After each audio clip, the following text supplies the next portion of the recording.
a impromptu stream. Even welcome. I'm just gonna get all the settings up here. See if anyone joins. I know it wasn't scheduled. Kicking back, discussing things like life itself, the state of everything that's happened over the course of the week, and all good stuff. I'm gonna get a link for this right now. Get shareable link. That's a terrible thumbnail. Hang on.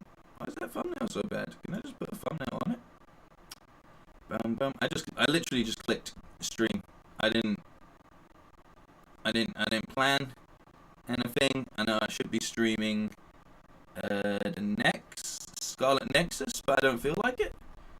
So I'm just gonna do an impromptu quiet stream and see if anyone notices.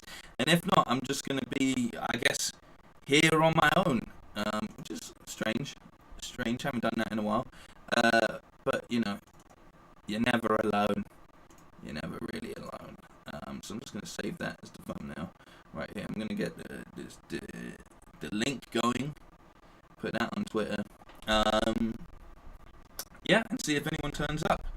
See if anyone's here. Jeffrey in the chat, how's it going, man? I know I didn't do any announcements for this.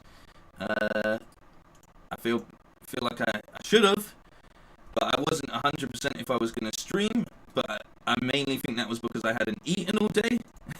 Now that I've eaten, I feel a bit refreshed. I feel good to tackle life, and we shall see what is going on. Let me put this in. Just streaming. Come join me. There we go.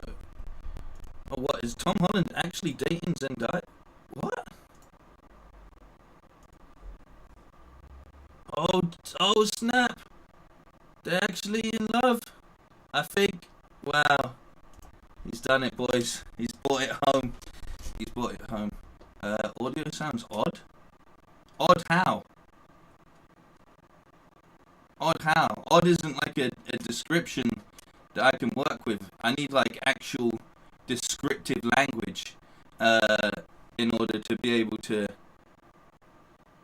sort things out, basically. There we go. Getting that going. Getting that sorted. That should be all fixed. Well, not all fixed, but most of it. It should be fixed. What's this image we got here? That's a little bar. Sometimes having too much things in or running at any one time. A little distorted. Like just too loud in general. It's not doing like the weird audio is stuttering. Maybe it is doing the weird stuff. Alright, hang on, guys. Let's see what I can do about this for a second. Let me turn off the PS5. Tones, how you doing? Jeffrey, crazy. Welcome to the chat.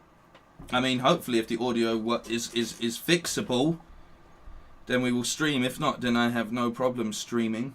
As it was just going to be a little chilled. It's going to talk about the state of the world. Well, not the state of the world. If you've spoken to a fan, that's what it sounds like. Alright, great. What can I do to fix this? Is fixed? Maybe I magically Hey, we magically done it. I don't know how. I don't know how, but we fixed it. Hey, there we go. Yeah, so hopefully that is completely fixed. As I'm saying, just here to discuss the things that have gone on. Maybe we'll watch some trailers and stuff as we normally do on these kind of streams. Soul21 has just subscribed. Welcome to the chat. I don't know if he's in the chat, but he's just subscribed. I don't think I've got the whole subscribers can comment on this because it's going to be such a relaxed chat and kick back. Thomas on the morning duty, it's good to have you with us. But yeah, so I was going to stream Scarlet Nexus. because I didn't stream yesterday because we had the Ghost of Tsushima news, which I thought made... I didn't want to flood the timeline, so I was like, well, I've uploaded this as it's a 10-minute upload. I'll leave that up for the day, because, you know, it's meant to be Tuesdays and Thursdays that I stream, and Friday or Saturday, depending on how I feel, which one makes the most sense to go with. Should have streamed Scarlet Nexus, but I just... It's the kind of game, right, that because it's got such a sort of linear storyline, or it did for the first 2 hours, it didn't feel super streamable to me.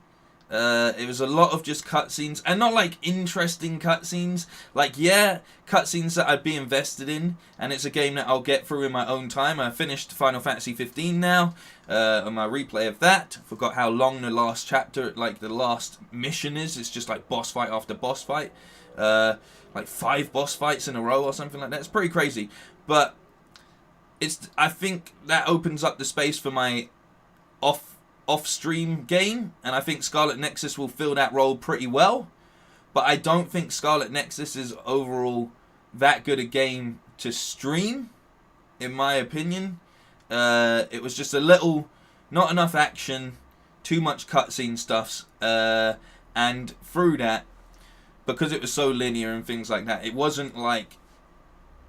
It didn't open up for a lot of reactionary content. You know, like, normally if you're playing a game, it's either so immersive that you don't need to speak, or it needs that little bit something extra, and it gives and provides to you that something like a good streamable game, in my opinion, is something like Detroit Become Human. Like the two sides of it are like Detroit Become Human, or something like Ratchet and Clank Rift Apart, where everything about it is so crazy the chat really won't mind if you're talking too much or not.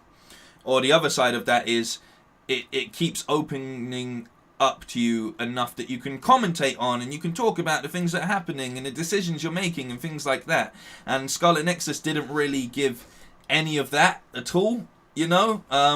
That doesn't mean that it's a bad game in any shape or form, but it just didn't work really well for, I guess, the kind of games that I enjoy streaming these days, you know.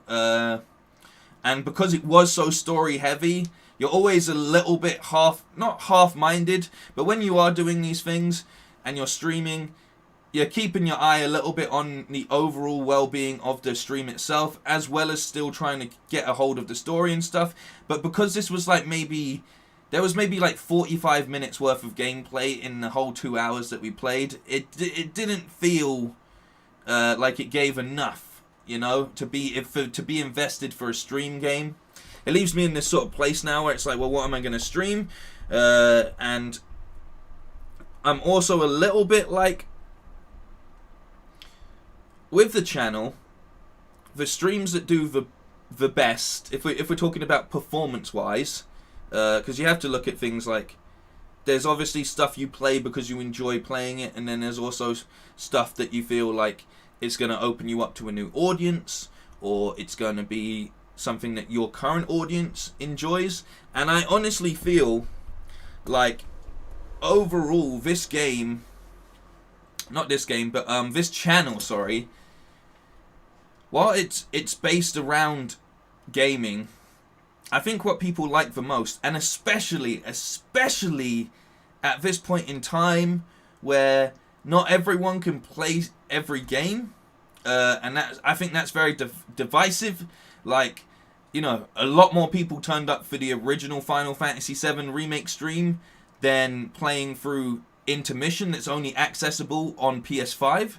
So I still think we're in this place where games are very divisive, and it becomes hard as someone that may only still have a PS4 to get excited or feel like you can be part of a stream for a game that you want to play yourself. So I feel like, in a way, people are being sort of alienated by the choices in games that I choose to play. But on the other side of that, and then this is what I think highlights it, when I do a stream that is reactionary, which is something like E3, or, you know, we're looking at a state of play or something like that, that gets rid of all of the division, because it doesn't matter if you have the game or not, you can still get excited about something like Horizon Forbidden West. So it's made me question a bit about, well, maybe I'll just do a little more on the sort of discussion. I know there's a lot of channels that do like podcast discussion. You can't, like, I feel like it's such a default thing. Even right now, I'm looking on like on my default like timeline, whatever you want to call it, homepage for YouTube, and there's a guy just doing a thing right now called We Gon Talk, episode 12, and they're just talking about Ghost of Tsushima director's cut. He has 115 people watching. Let's see how much people, how much subscribers he has. He only has 300, not even 300. He has 155 people watching, and he has 2,078 subscribers, which is like a really good ratio, you know. And this isn't me being like, I'm annoyed that I'm not getting certain numbers or things like that or whatever, but I do think that this channel overall seems to vibe best when it's something that isn't decisive, but at the same time it also allows everyone a chance to get their opinions across and discuss with one another as gamers, all mainly PlayStation gamers as well, actually discuss things that they like about upcoming things and putting their spin on it and so on and so forth. So it's made me sort of be like, well, maybe I'll stream the like AAA titles, and maybe I'll continue on my journey doing exclusives and stuff. But yeah, overall, this channel has a lot of success, whatever you want to call it. I think of it more as not alienating people by being just discussion and opening up the forum, if you will, to people to be able to put their own spin and talk about things like that. You know, you're breaking down the science of viewership a little bit, because it's important.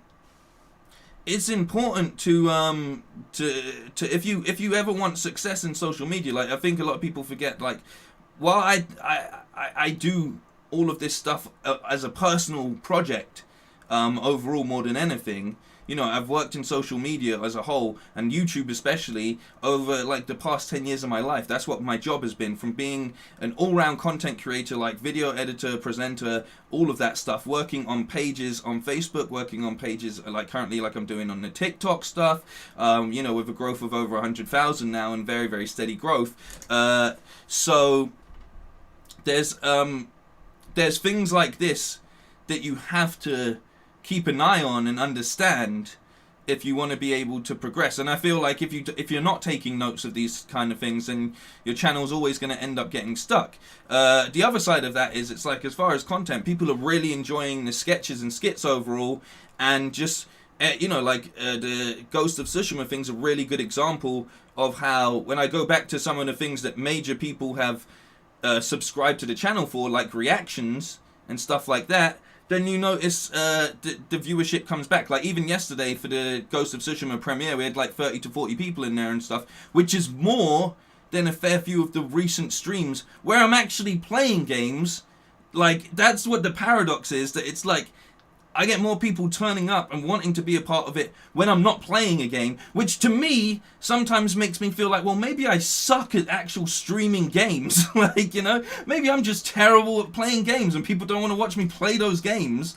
But no, it's like, I think it is this sort of thing about, at the moment, there's this very divisive situation where if you're stuck on PS4, it's very hard for you to get involved actively with other elements. You don't want to watch me play through a brand new game that you can't have access to, and I completely understand that, you know. And then there's other people that are like, well, I don't have access to it and I probably won't for ages, so I'm just going to go through it with the famalam. So it's this sort of mixed thing. Ruben saying Death Stranding is a good game if you can get invested. You should plan and play off stream. I think with Death Stranded, I think I owe it a first impression stream at the very least, like an extended one, like I play for the first 3 hours or something, because it is a game that I'm really interested in overall, since it's one of the few games that I haven't actually tackled on stream. But at the same time, a lot of people have said, well, it's not a game that works really well for streaming overall. There's dips and things like that, and a few people are like, I don't know if it's your sort of game and things like that as well. But I think it definitely does deserve a first impression stream at some point in time. There's a few other exclusives and things like that. That also like there's a fair few of the back catalogue, and even further back there's some older games. Like I'd love to tackle a couple of the older Ratchet and Clank games and things like that as well. So there's a lot of stuff for me to sort of tackle, and I think this channel does thrive well where it's in a place where it's accessible to everyone, and mainly is games that you've already completed, because I think it's that level of nostalgia that brought people in the first place, you know. Thomas saying, did you watch the Donkey review of Ratchet and Clank? I did not, but I watched the Jim Sterling impression, and if you know anything about Jim Sterling at the moment, is she's very, very one of them, she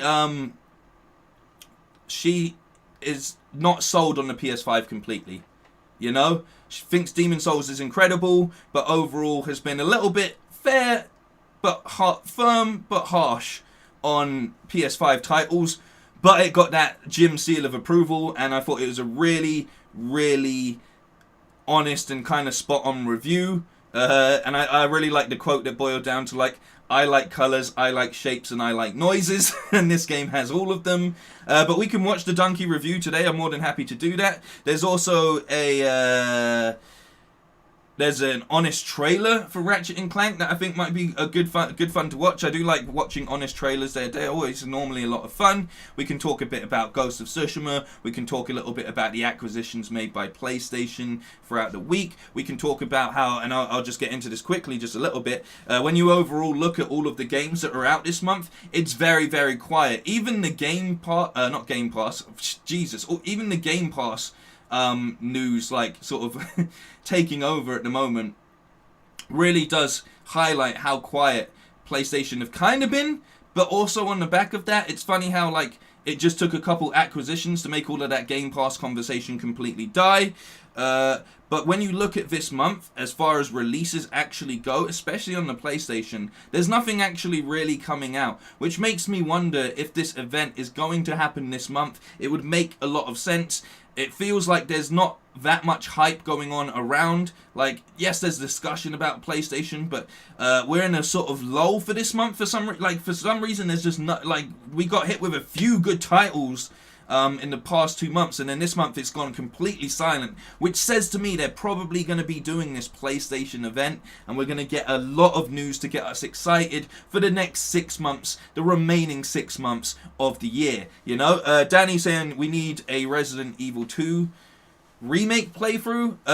That's the kind of thing that I think would work in, remember I do want to do my Shocktober, or whatever you want to call it, Spooktober, all of that stuff, where I do just stream horrific games. I think that's the perfect time to do that sort of thing. But yes, a fair few people have mentioned Resident Evil 2. How about a vote? Well, here's the thing, like, you can, as much votes as you can do, and this is something I learned very, very early, right? People like taking parts in polls. People like feeling like that they have influenced something. Like, you know, they go, oh, I clicked this because I like this game and I want you to play this game. And then suddenly no one turns up for the actual game that wins the vote, because it's, as I'm saying, a big part of viewership, a big part of engagement and social media in general is people feeling like they're involved or having their say. So once they've actually done that, there's no need to actually really invest the time, because I've done a fair few what should I stream next sort of votes on the page and things like that. And then you go with the majority one, and it'll be like, I've had somewhere it's like 800 votes and things like that, you know? And then the stream, it's like 5 people turn up. So you're like, well, you've led me astray. You led me astray. You know, you can't be mad at people, you know? But you're like, well, there it is. There it goes. Now I'm stuck streaming a game that you led me down the road to, but you weren't there at the hotel. You know, so those votes don't really work that much. Dan in the chat saying hi, how's it going, Dan? Michael Myers in the chat, how you doing? Base of Spades saying good afternoon to you. It honestly boils down to the game you're playing, stream a beloved or cult following game, and the people will show up. Yeah, that's pretty much it, Jeffrey, as well. And that's why it's very, it wasn't like the worst thing, but I feel like me going into it, just being like, I'm a stream every single exclusive per week. You know, I did like an exclusive per week. I could have done God of War over the course of the first month. I could have done Spider-Man over the course of the second month. I could have really strung them out a little bit more, you know, but I was so excited to get into them, and I felt like I had to catch up, and I did catch up, and I'm not mad at it at all. But, you know, streaming isn't some race, because especially getting people to watch every single day is like, it was a tough way of doing it, and I wish I had learned more about that in future. But it is what it is, you know, it is what it is, and you learn from all of these kind of things. Please do put in requests for trailers and things like that you want us to watch. I've got everything set up so we can watch things today. We might start with Donkey's review. I think Donkey is one of the greatest reviewers on YouTube, I'll be honest. And he explains it very well in his video about critics as well. But Donkey does things in a way that you know what he likes and you know what he doesn't like, and you get an idea of who he is as a gamer. So then when he turns around, and this is what he was saying in his thing about gaming critics, and the problem with IGN and things like that is they have too much different critics, so you never know where the baseline is on an opinion. A great example recently is IGN gave the most recent episode of Loki a very low rating, and they also gave Tomorrow War, which is out now on Amazon, which is a really good movie overall, really good action movie. I really enjoyed it a lot. Gave it like a 3 out of 5 or what, like basically gave 2 really low ratings on things that general consensus is like, these are damn good. These are damn good, you know. But you know, with someone like Donkey, you have this sort of baseline where you understand him as a gamer. And as he says, so if he turns around and says a certain type of game which you know he doesn't like the format of, or he doesn't like say he doesn't like puzzle games, say it's like me, and I don't like, you know I don't like puzzle games. If I turn around and tell you that I really enjoyed a puzzle game, you know that puzzle game's probably really, really good, because I actually hate puzzle games. So, that's why it's good to have this sort of this baseline with the people you watch and a connection to the people you watch, because while you may not always agree with their opinion, you understand where that opinion's coming from, and for that reason alone, that's why I think Donkey gives a very, very, very good review. For someone that a lot of people just think is a jokes content creator, and he's hilarious. He actually makes some of the best reviews and commentaries in gaming, in my opinion, you know.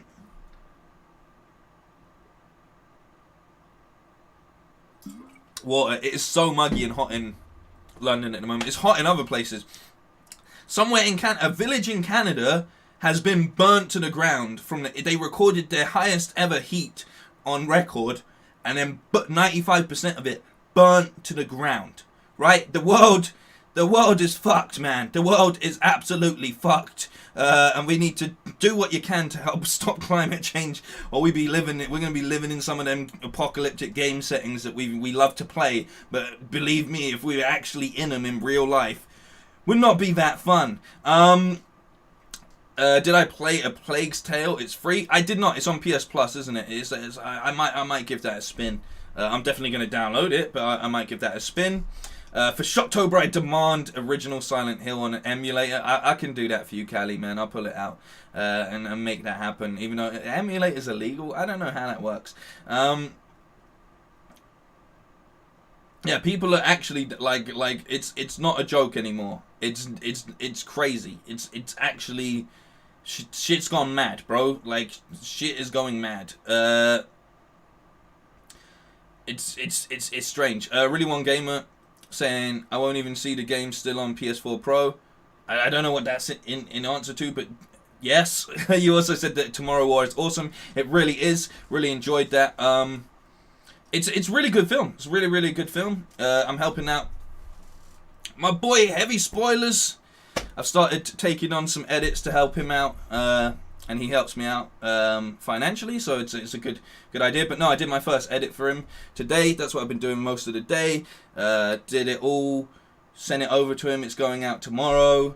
He's really happy with it. It was for Tomorrow War, so I'm really happy that he's really happy. It's nice to actually to be able to work with a friend, and not fail his expectations. You know. But yes, so that's really cool thing that's going on. It also means that if I'm going to be doing more edits in future, then I have to be more on top of my own content, which is lucky that I can do that. But then on some days, if it's like an edit takes too much priority, then I'm going to I'll be streaming that evening. It'll probably just be some chilled stream, things like that. But I'm gonna get it all in order. It's a brand new month. We're doing new things. We're helping friends out, and just covering our backs, bro. Overall, but yeah, I get annoyed and frustrated that most games come out near Christmas all at one go instead of spreading it out over the year. I understand from the commercial point of view, but it's very costly. Yeah, it is. It is. It literally is. It is, and it doesn't make sense when it's like, if you've got a banger of a game, you can release it on a like July is a fairly dead month right now, you know. Release your game in July and be the king. It's the same with movies. Movies like to release they like their summer releases and their Christmas releases and things like that. But it's like, release in the dead month and be king. You know, like Returnal came out in a kind of dead period, and that done really well for it because all people could talk about was Returnal, you know? So it dominated in a section of time where not other things would have, you know, which is also smart. And sometimes you got to do the off season as well, bro. No J. Cole. So I'm going to load up the Ratchet and Clank Rift Apart Dunk View. Jeffrey saying, I saw something in here. Hang on, where is it? Black Faith. I was watching America the Motion Picture as well, which was just a just a little it's mental. I was trying to think how else can I describe it, but it's actually mental. Is the only way to put it. Check out Tales of Arise. It looks tight. Yeah, Tales of Arise. I'm aware of this. Thank you for the suggestion, Stephen. Tales of Arise was one that in E3 I was saying I wanted to see more of. I was surprised that Bandai, who are releasing Tales of Arise, didn't use their time slot to talk more about Tale of Arise because it looks really, really interesting. And I'm just a bit like, I don't know why they didn't use their time wisely, considering they showed nothing. You know, they showed us absolutely nothing, and they had Tales of Arise good to go. They also had the Demon Slayer stuff good to go, and the story mode stuff good to go, and they didn't drop that on E3. They dropped it exclusively on IGN a few days before they released it out on other platforms. But yeah, we're going to get into some stuff. I'm going to head on over to the other side of the studio, and feel free to keep putting in suggestions for things that you think we should watch. Thank you very much. Cosmoc saying I love the hair. Thank you very, very much. I appreciate it. It's not looking its greatest today, but I'm trying. Post likes 3-inch strudels. Post likes with always the wildest names in the chat. But I appreciate that you change it near enough every single day. Clifford the Big Red Dog trailer. Yeah, we can watch the Clifford the Big Red Dog trailer. I'm not mad at that. we can do that. Sure. But yeah, let's get into it. Let's watch some of this Donkey review. Boom, there we go. I'm turning off. I've got the PS5 loaded in the background. If anyone wants to like we play some stuff. Maybe a bit later we can do a little bit of a bargain stream again where we look in what's on sale, we download a couple games, and we play those from the sale only. We still have one game downloaded from last time we done that, which I actually haven't played yet.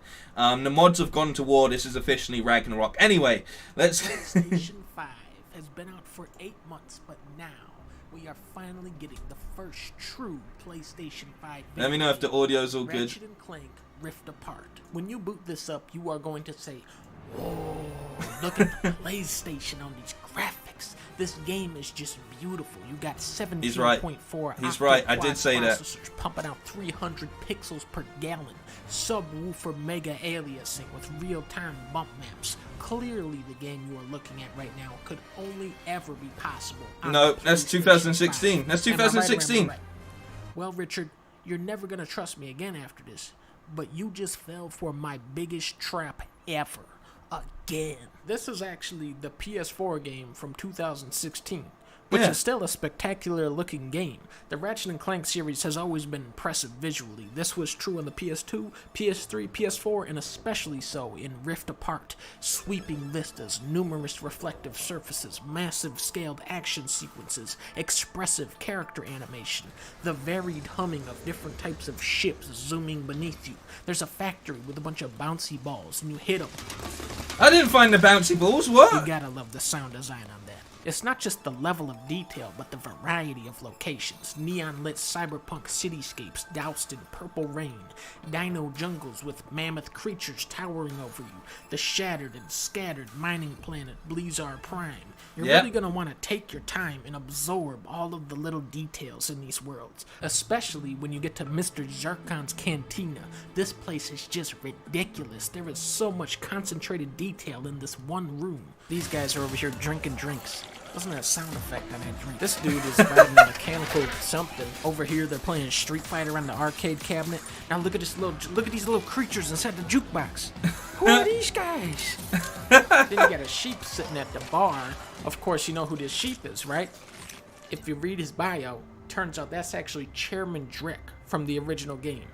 This Cantina part is insane. That's Sony crazy. is I really didn't pushing realize the that. PS5 solid-state drive as this breakthrough technology, and Rift Apart pulls attention to this with its Rift opening trick where you can seamlessly glide from world to world. This is a cool trick, but Sony, remember all those PS4 games without loading? Uncharted 4, God of War, Red Dead 2, Last of Us 2. These games had one initial load screen and then never again. It was just one continuous experience from that point on. True. Not every game figured out load times. But Hey, you know what you they leave did? Final Fantasy The 15 original alone. Ratchet & Clank on the PS2. The load times are almost non-existent.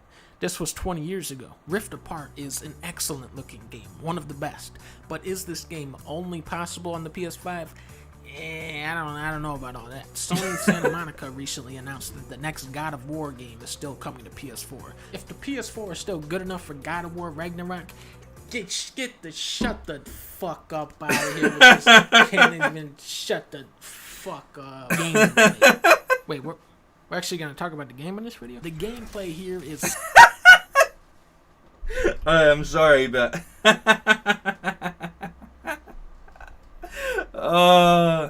why did he... This is what I mean. Donkey's always spot on, man.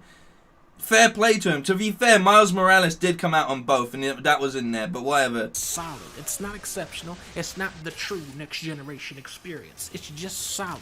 You have a nice variety of shooting, platforming, and puzzles, and a nice variety of weapons like the ice cube gun and the electrocutor and the sprinkler that turns enemies into plants. You can front flip onto a ship while blasting enemies off in midair with your shotgun. Whenever I see a TNT box, I break out the little pistol and get that pinpoint shot off to blow up a whole stack of crates. This never gets old. You can spawn in an entire army of minions to win fights for you. You have snail racing off of Undertale, grapple hooks, wall running, rocket boots that let you tear through every level. Some of the most expensive looking rail grind sequences I've ever seen. Even with all this going for it though, the repetition starts to creep in around the halfway mark. Does you have it? dozens of enemies on screen at a time. You have a dash. You pause and pick weapons from a wheel. True. And your guns chip off parts of the enemy's armor. And that's when I realized I am playing the G-rated version of Doom Eternal. This comparison does Ratchet & Clank no favors because I said a while... I mean, I'm probably not the first to say it, and I won't be the last to say it either, but I definitely said, like, Ratchet & Clank is kids' Doom. It just is. Like, once I had played Doom, then I knew that it was kids' Doom. And if he's about to start talking shit on Doom Eternal right here, I think Callie might have just confirmed why he doesn't like Donkey even more. because the combat of Doom Eternal is far more thought out. Every weapon beats he didn't. every enemy. There's very little strategy at play here. There is also That's a true. severe That lack is of true. variety among enemies, especially for a game that is about going to all these different dimensions, you know? The game just keeps throwing the same mini-bosses at you again and again and That's- again. I must have that- fought this big robot guy like 10 times and he never evolves as the game progresses. That's very There's true. a lot of shooting sections, and then you bring out this little robot to play a virus minigame. And now here's some more shooting sections. So let's recap. Graphics? Gameplay? Story? The nicest thing I can say about the story is that it's competent. Most games, on top of being incredibly dumb, are also very drawn out and tedious. Rift Apart is brisk and snappy. Dr. Nefarious, the bad guy who always loses, sucks you into an alternate dimension where he always wins. It's definitely a cool premise that is squandered on very boring characters. The whole fun of the alternate dimension is seeing the characters you already know in a new light, like Skid McMarks. In the normal dimension, he's a laid-back surfer dude, but in the alternate dimension, he's a badass secret agent. The alternate versions of Ratchet and Clank, though, are pretty much the exact same characters. They have the same weapons and the same calculatedly inoffensive personalities. I'm glad you're okay, buddy. You too, Ratchet. Be careful out there. Why do you go to this planet? So you can get a rock. Why do you go to this planet? Because the rock broke. Now you have to fix it. This is the storyline, you guys. There just isn't enough emotional heft here to satiate an entire video game. Ratchet is intimidated by the prospect of finally meeting his lost race of rabbits. Meanwhile, Rivet and Kit both have trust issues they have to overcome. I guess the core idea is uncertainty, which isn't a good fit for a story this formulaic and predictable. Oh, I apologize. You feel bad? Even though I just watched your brain diary thingy? Oh my god, he feels bad even though she was mean to him? You okay, Bolts? You came after me. Oh my god, she came after him even though she didn't like him before? Oh my god. This game is rated E for everybody, not E for children only. To really tell an effective story, you need to take the audience through a series of different moods, but Rift Apart seems to only have one setting: loud. It's me! Take it! Like YouTube streamers. Oh wait, it's me.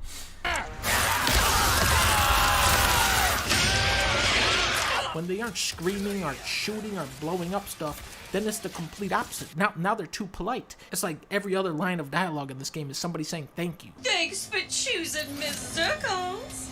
Thank you for going to such trouble on my behalf. Thank you both for freeing my brothers. Thank you, Ratchet, for helping us. Thank you.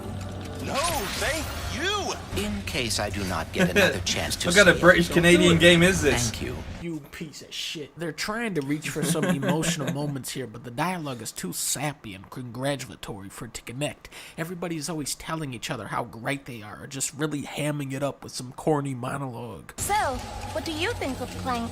Oh, talented, resourceful, you're good. No, great. So of course he would be too. Because no matter how many times he screws up, he's always there when it matters most. I am good at this! How do I rate this game?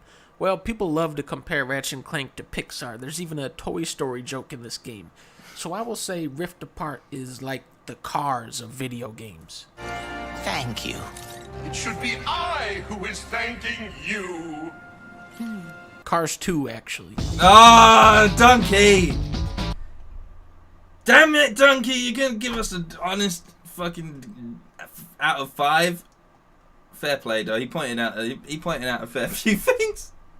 He pointed out a fair few things. What do you guys think? Oh, can you hear that? I need to put some oil on this chair. Sounds like noises I heard coming out of my parents' room as a child. I never did find out what that was about. But he put some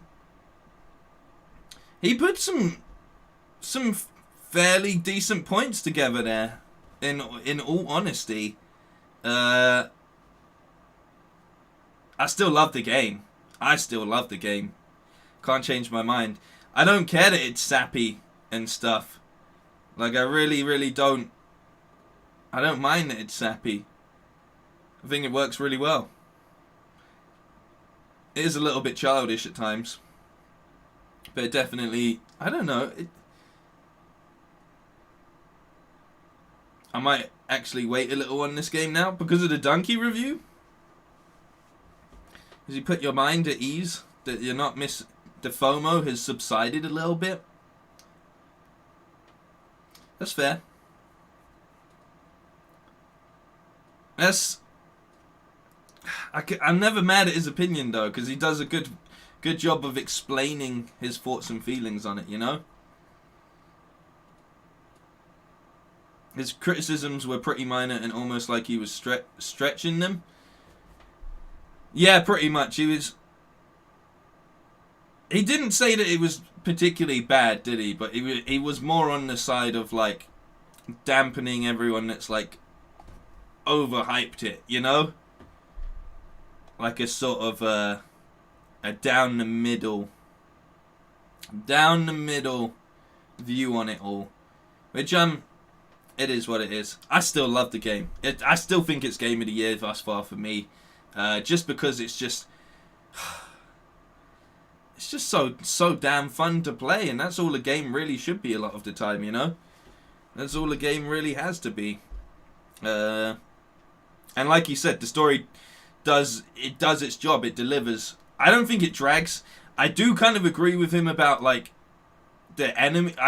That's one thing that is a really good point. I do feel like there could have been a lot more enemies. You are essentially fighting the same few enemies across, like, 3 or 4 different planets, which is, you know, kind of lackluster considering that you are in an alternate dimension. That's a very good point. We're going to take a little look at this. Is it Bleak Faith? Bleak Faith Forsaken. I don't know if we'll watch the full 10 minutes, but we're going to take a look at this. This is some work in progress. Do we have any more information on it than that? Let's get into it. Let's have a look. Let's see what kind of game. It looks like, from the outset, I'm like, this is a Souls-like game. Could be wrong, but this looks like it's a Souls-like game, so we'll see. And this game's going to be way too loud, isn't it? For some reason, Donkey's audio... Donkey's audio was very quiet. Oh, it's Space Whale. Alright, he's got his jog on. He's just remembered he's got to be somewhere at a certain time. That looks like a chimney he's running past. We're on the top of a building. I thought it was like a bridge initially, but I think we're running across the rooftops of something. Some very old abandoned... Is that an aqueduct?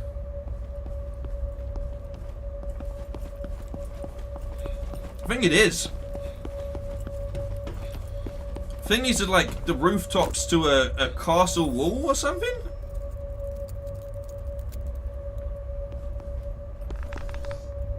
Is that an enemy? It was an enemy. It's not anymore. That guy glitched big time. But it's work in progress. It says it down in the bottom right corner. I'm liking the scale of the surrounding environment. It's very hard to tell what era this is. Like, it's got like Roman aqueducts, then medieval vibe, then non-medieval vibe, then metal. Like, there's just, look, like, then like just big old steel parts as well. Like, what's going on? And where is his climb stamina that games love to add in now? You have to have a climb stamina so you know how long you can stay. But I'm not mad that it doesn't have one, because that stuff gets annoying real quick.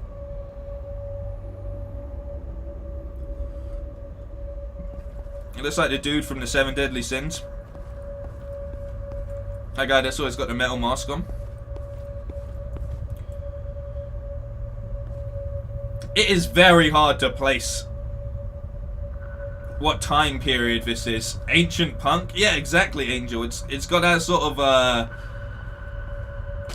like non-descriptive fantasy, you know? This is the, like, I'm making my game in Unreal Tournament. Not Unreal Tournament, my bad. In Unreal Engine. And I've just used a whole bunch of different texture packs to create the world, which I respect.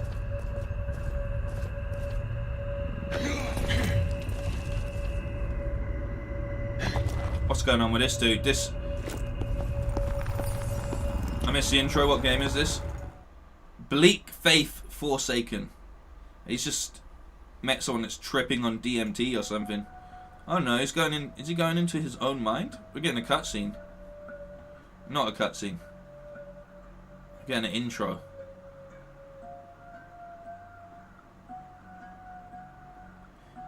This has to be a Souls-like, right? Every path eventually leads to a cold and perpetual solitude. Eventually, even that is exhausted. Only the abyss remains. The binding thread of all matter. Entropy. And though my body has felt the melancholy undulation of human misery, it is cold already. A form long eroded. As is time. Yet in the mimicry of my Gee, body, look at this guy. inside the lifeless crevices of my synthetic cortex, a raging crucible engulfed by the cold radiates still. The force that resists entropy. The soul.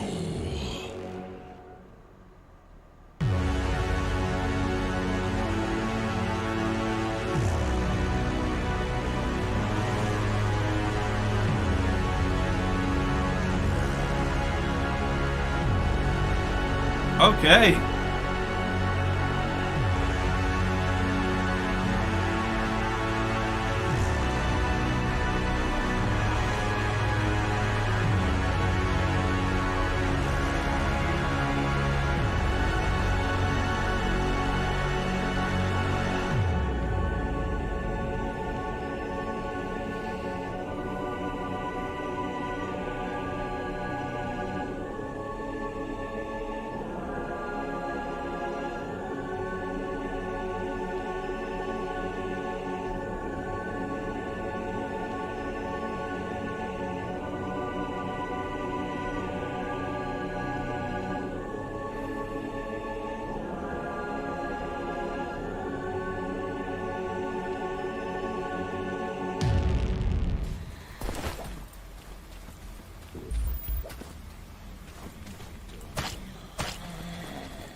This guy's one-shotting people with the bow. Why wouldn't you one-shot that dude with the bow in front of you?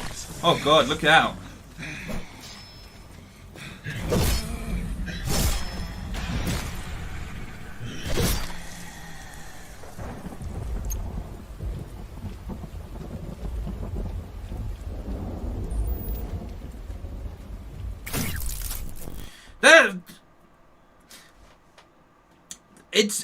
I'm kind of on board with it.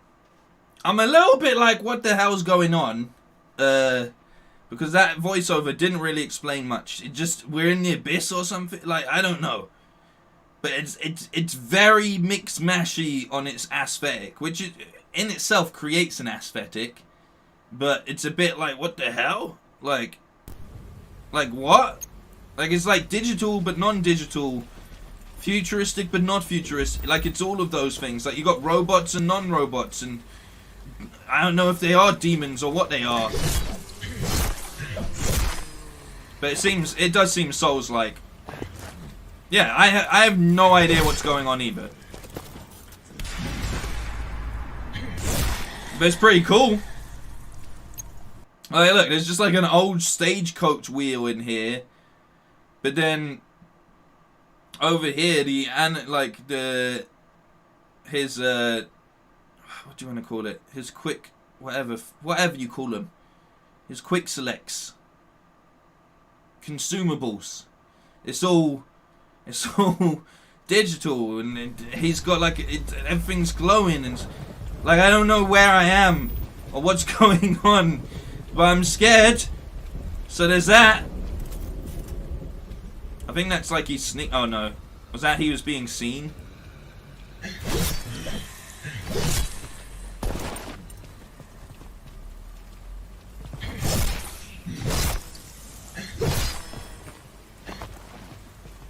Definitely Souls-like, right?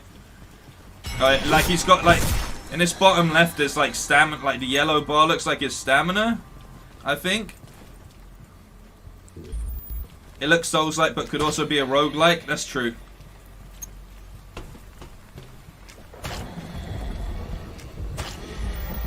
He's like tracking enemies somehow. Like it's highlighting where they are.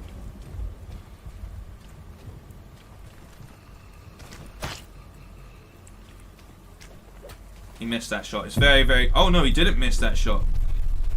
Keyboard warrior. Yeah, he's a keyboard warrior. It makes sense now. I think he just did like a grenade bomb. Oh, dear.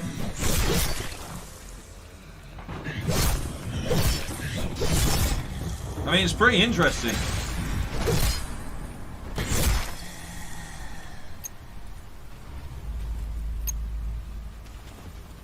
So he's picking up a whole bunch of inventory stuff.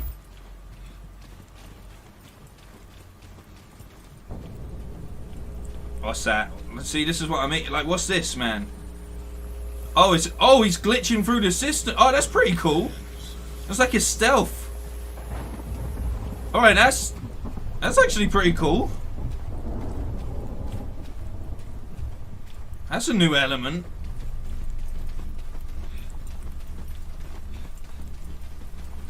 If Joe Rogan made a Dark Souls. Do you see these things? It's very War of the World, those big old robots, isn't it?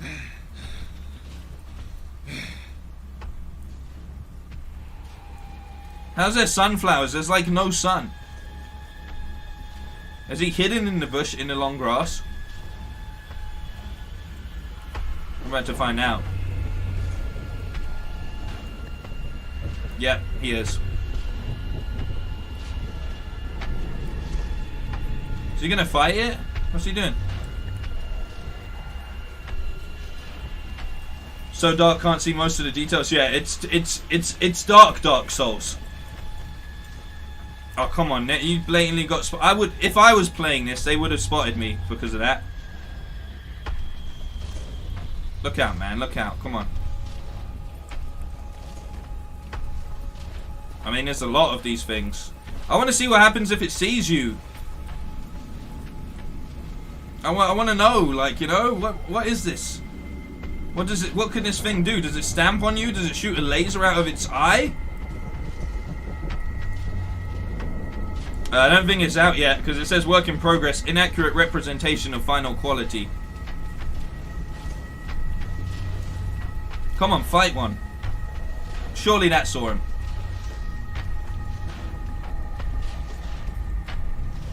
I mean, you don't want to fight something that big in a Soulsy kind of game, do you?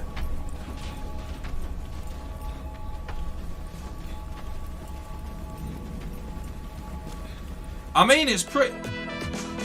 Alright, subscribe for more. I'm going to go back to the studio for a second. I don't know why I say back to the studio, but you know what? Back to the studio. Go back to the studio. God of War, the story so far, IGN Games has put out. What? What? I'm sorry, what?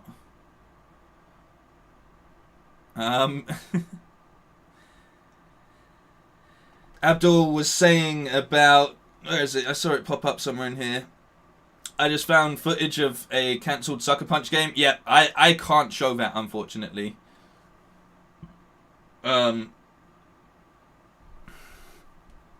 Can't show it at all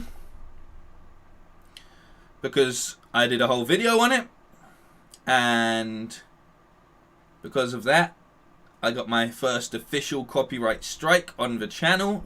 I get a lot of copyright claims which are completely different. They're like non-offensive, but if you get a strike, if you get 2 more of those, you basically can have your channel deleted. And the problem with that is 1 strike lasts 90 days. So I had to be super careful for ages and not get in any trouble.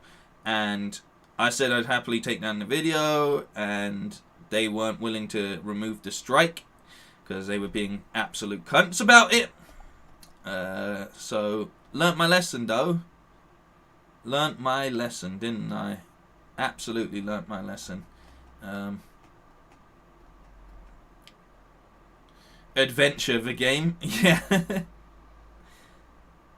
Oh, Dying Light's got a Monsters gameplay trailer. We could watch that. That came out 12 minutes ago. Hey, Sidious in the chat. We could watch that. That came out 12 minutes ago. Are we really gonna watch the Clifford the Big Red Dog trailer? I mean, we can. Let's also watch this clip of. Let's watch this clip before we watch the Dying Light one. Check out Mega Penguin. Okay.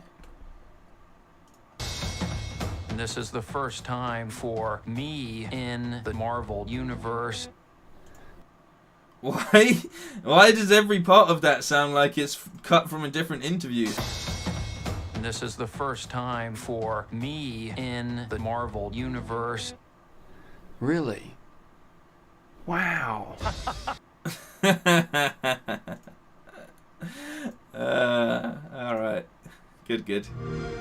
Sorry, it's on the Xbox channel. I don't know why I'm apologizing. It is what it is, man. Let's look at some Dying Light 2. Peacekeepers. Seriously riling up the bazaar folks. I'll proceed with caution. Are we going? You wanted to show me something? Sure. Follow me. You won't get far without the biomarker. I'm looking forward to Dying Light.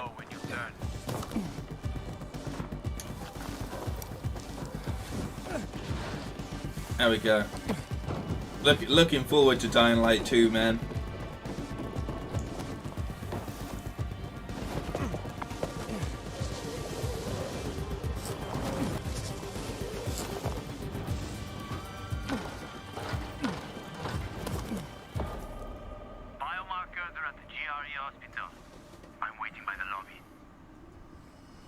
We're gonna go to the nighttime and then all the monsters are gonna come out. Here we go. Sleeping Beauties. Yeah, we have to walk past them. If you crouch and move slowly, they shouldn't notice you. They're gonna notice me. You can't put me in that sort of situation. They're gonna notice me, man. Get too close and you're done for. Why are they making the noise of clickers? What the hell's that about? Why are they making clicker noises?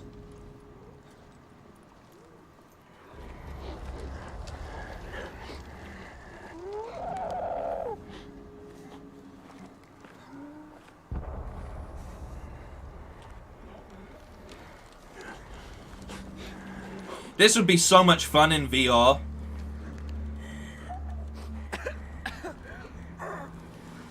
What is that? Chemicals. Nasty shit. GRE doused the whole hospital with it. Along with the patients and staff. Oh, there's the guys walking around. Oh, I'm gonna get really annoyed at this game now that I think about it. Stealth, my biggest weakness.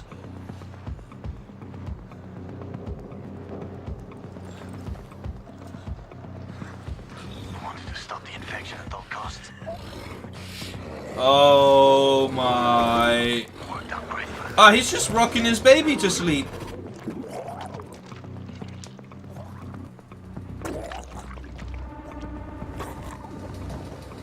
Are they all in this one hospital? I don't want to be in this hospital no more. Let's go home. Oh, that definitely saw you, man.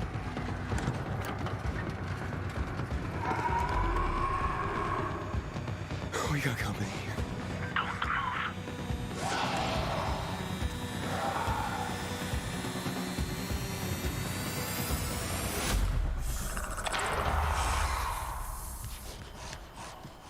You see that predator looking dude?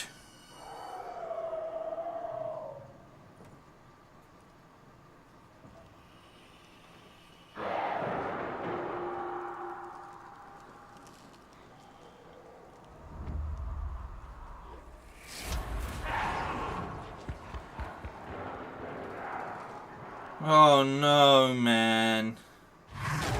Oh no. Why was that one oh, why are they all dressed up like medieval folk?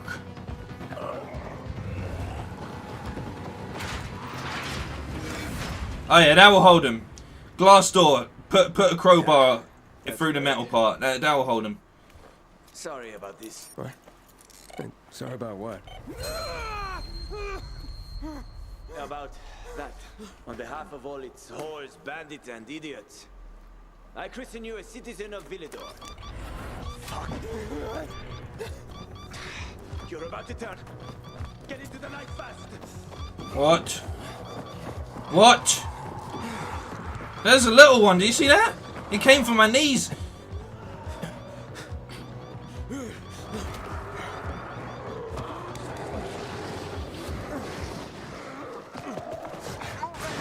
Oh no.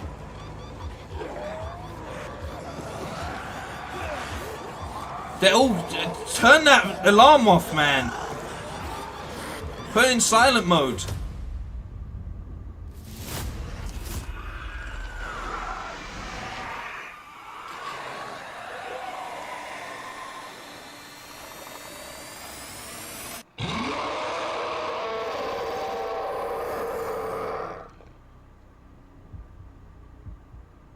Okay.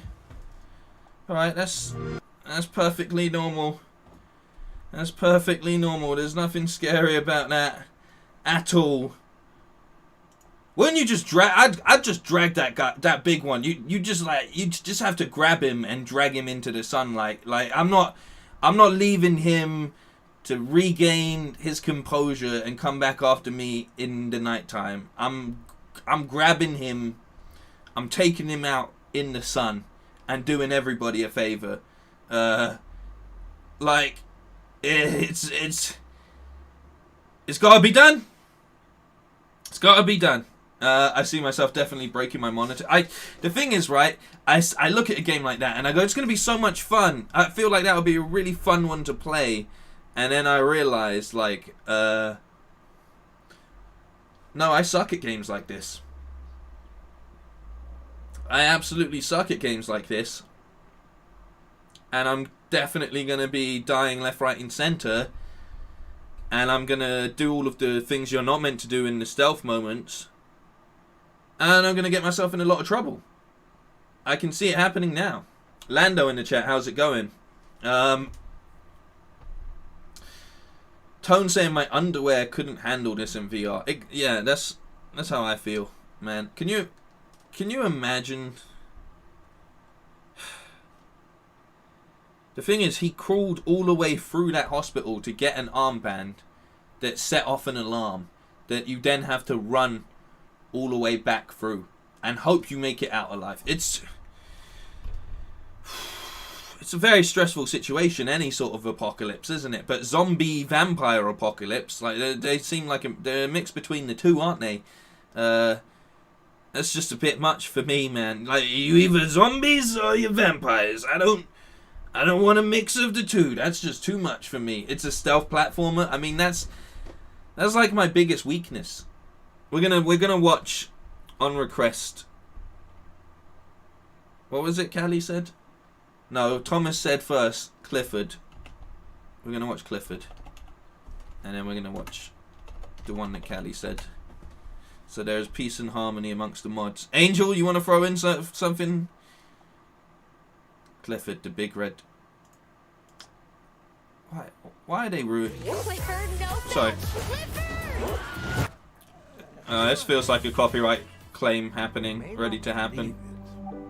But there is magic all around us. Is there? There are times it can be hard to find. Did you bring your garbage to school? Kids can be so mean. Sometimes the magic finds us. He don't look that big. Uncle Casey, so cute. He don't look big. How big is he gonna get? That depends, doesn't it? On what? John Cleese, I'm in. Jack Whitehall, I'm out. I'm kidding. Jack Whitehall's alright, man. Jack Whitehall's not so bad. On how much you love him. I wish. Is he gonna grow because of the amount of love? How's that work? She has magical tears? What is going on? I thought he was just always a big dog. Clifford? Uncle Casey! Oh no, we're gonna be late for school. About the dog?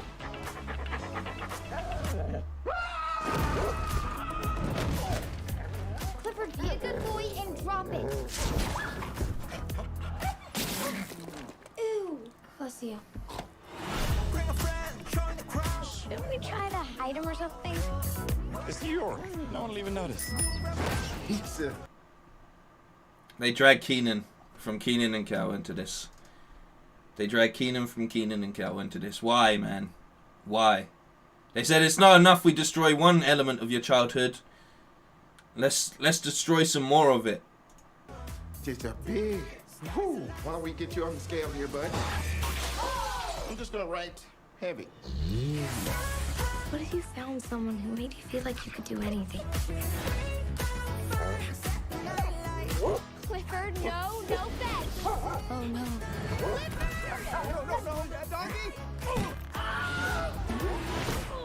And they got a Wilhelm scream in here.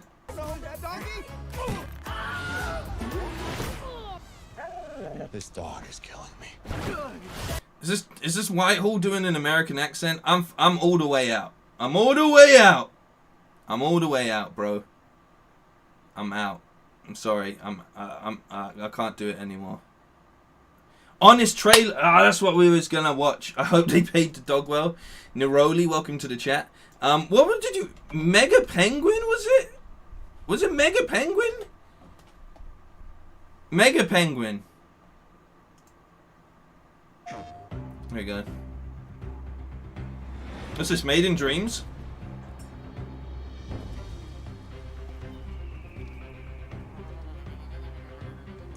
Holy shit, that penguin's jacked. It's like Johnny Bravo as a penguin. One really buff penguin.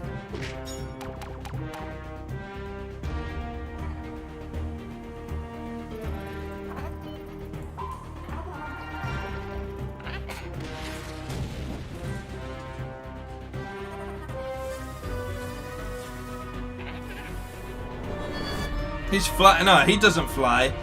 Penguins don't fly. What was that?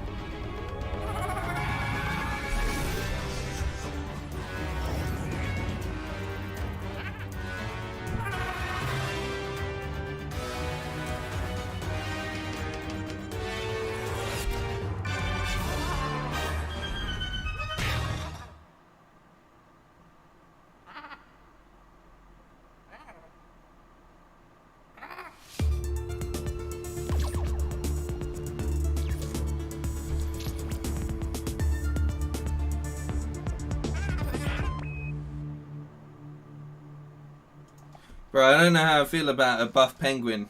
JoJo shaped penguin? I was gonna say this is how every dude in JoJo is built. I'm so glad you beat me to it though, Abdul. 100%. 100%. Literally every single person. If you're a guy and you're in JoJo, like, that's how you're drawn for some reason. Like, I wish God felt the same way when he was creating humans, you know? But instead, I look like how I do.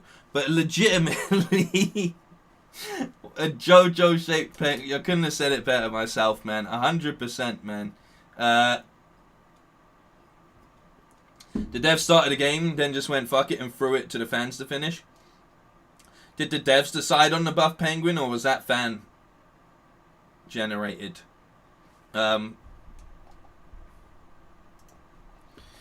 Speaking of JoJo, let me see if I can find my favorite clip from JoJo.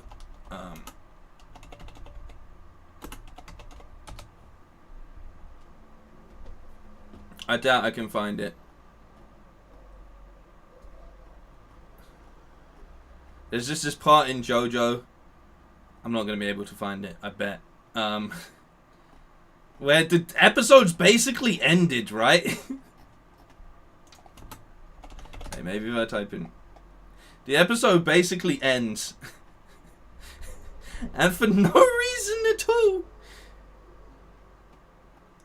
They get out of the car in the middle of the desert, pose, and then get back in the car and keep driving. It's like the most JoJo thing to ever JoJo. There's no explanation for it. They just get out of the car for no reason, and that's it. They just pose, and that's literally it. And it's like the greatest thing ever. But yeah, buff penguins, man. Who'd have thought? I know there's a giant penguin. There's a penguin bigger than me, which I find really hard to believe. But legitimately, there is. I look like a pear. Same here, man. I've got the reverse JoJo physique going on, you know? Like, most of them are upside down triangles. I'm just a normal triangle shape, you know? Like, I'm built like those dudes from Noddy. You remember them dudes? Some of you probably don't even know Noddy. What were they called? The fat dudes in Noddy?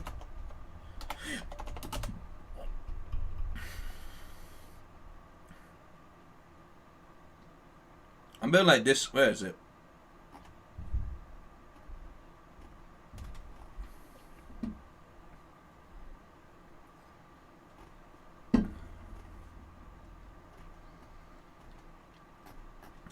I built like this dude.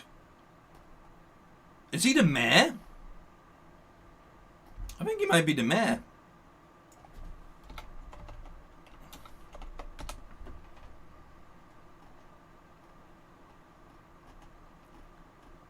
I can't even find him. Probably for the best. I'm built like a duck with arms right now. Have you seen ducks with arms? Have you seen birds with arms? Birds with human arms. I'm not talking about a buff penguin, man. I'm talking about this.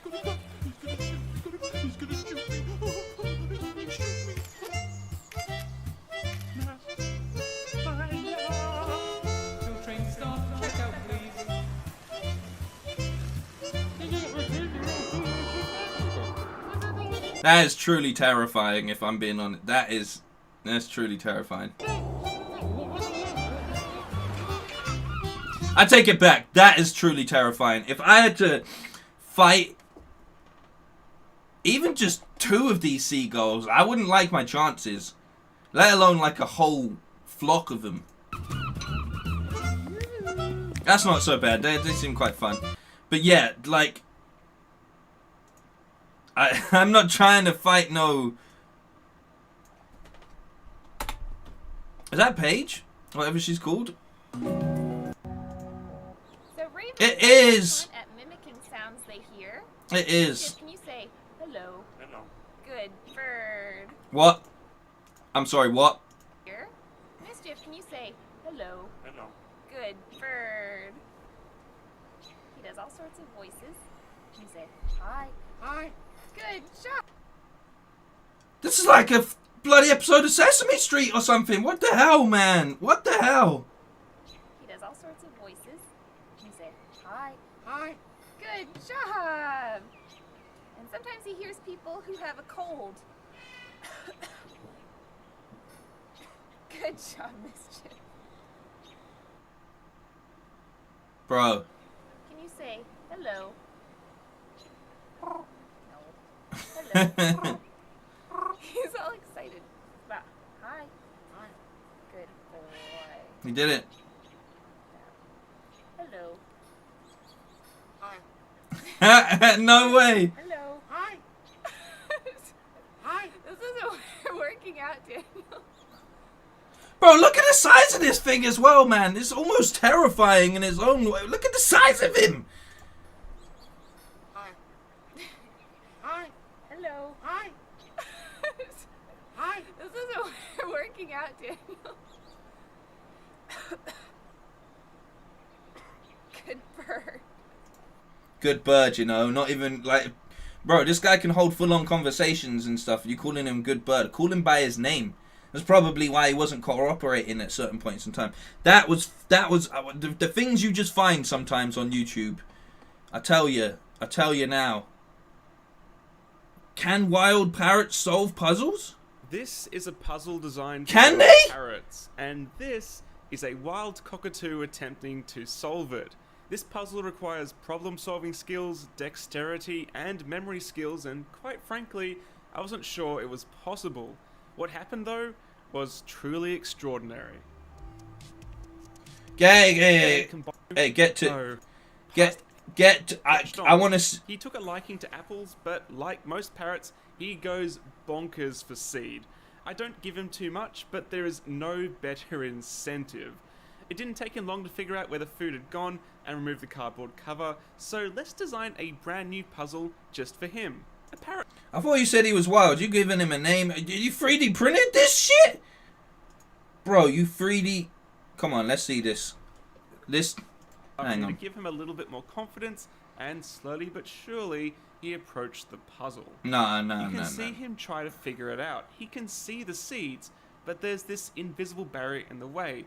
He also has a quick lick at the bottom bolt because it looks a bit like a seed, but he quickly realizes that it's not. Yeah, fair. The puzzle isn't a threat though. God loves a trier, bro. It's solving time, keeping an eye out while going in for investigation with his beak.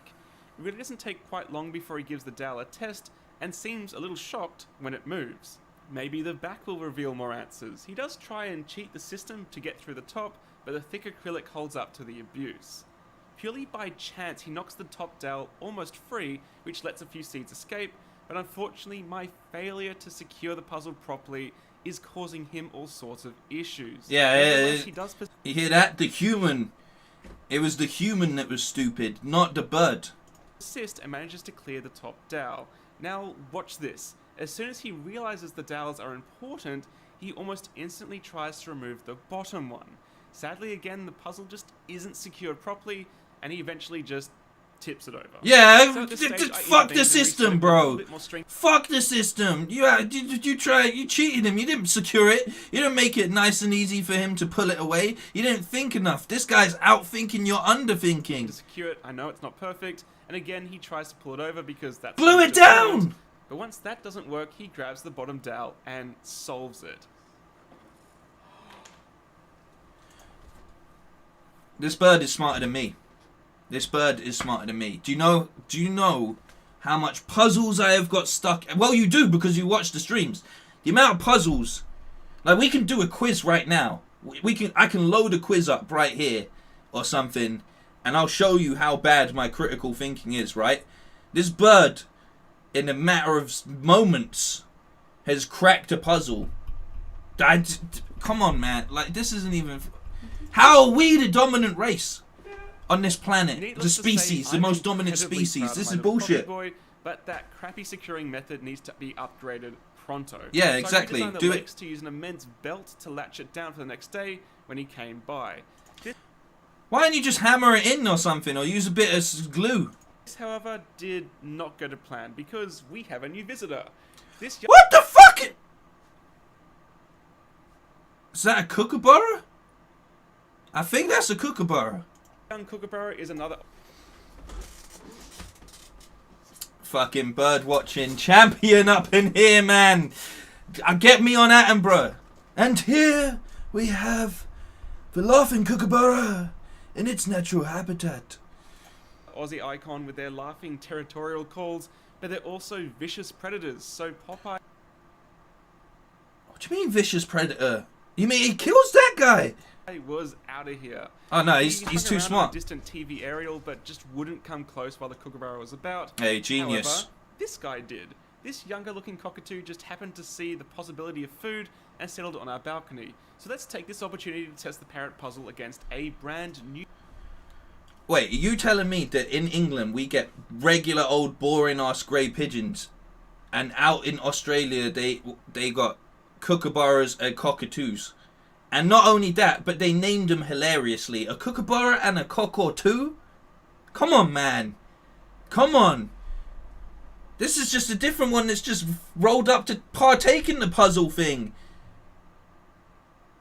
Just in his backyard. In his backyard. Brett, welcome to the chat. This is... Somehow we've moved on to the world of science and animals puzzle solving. And my mind is being blown away right now. New bird.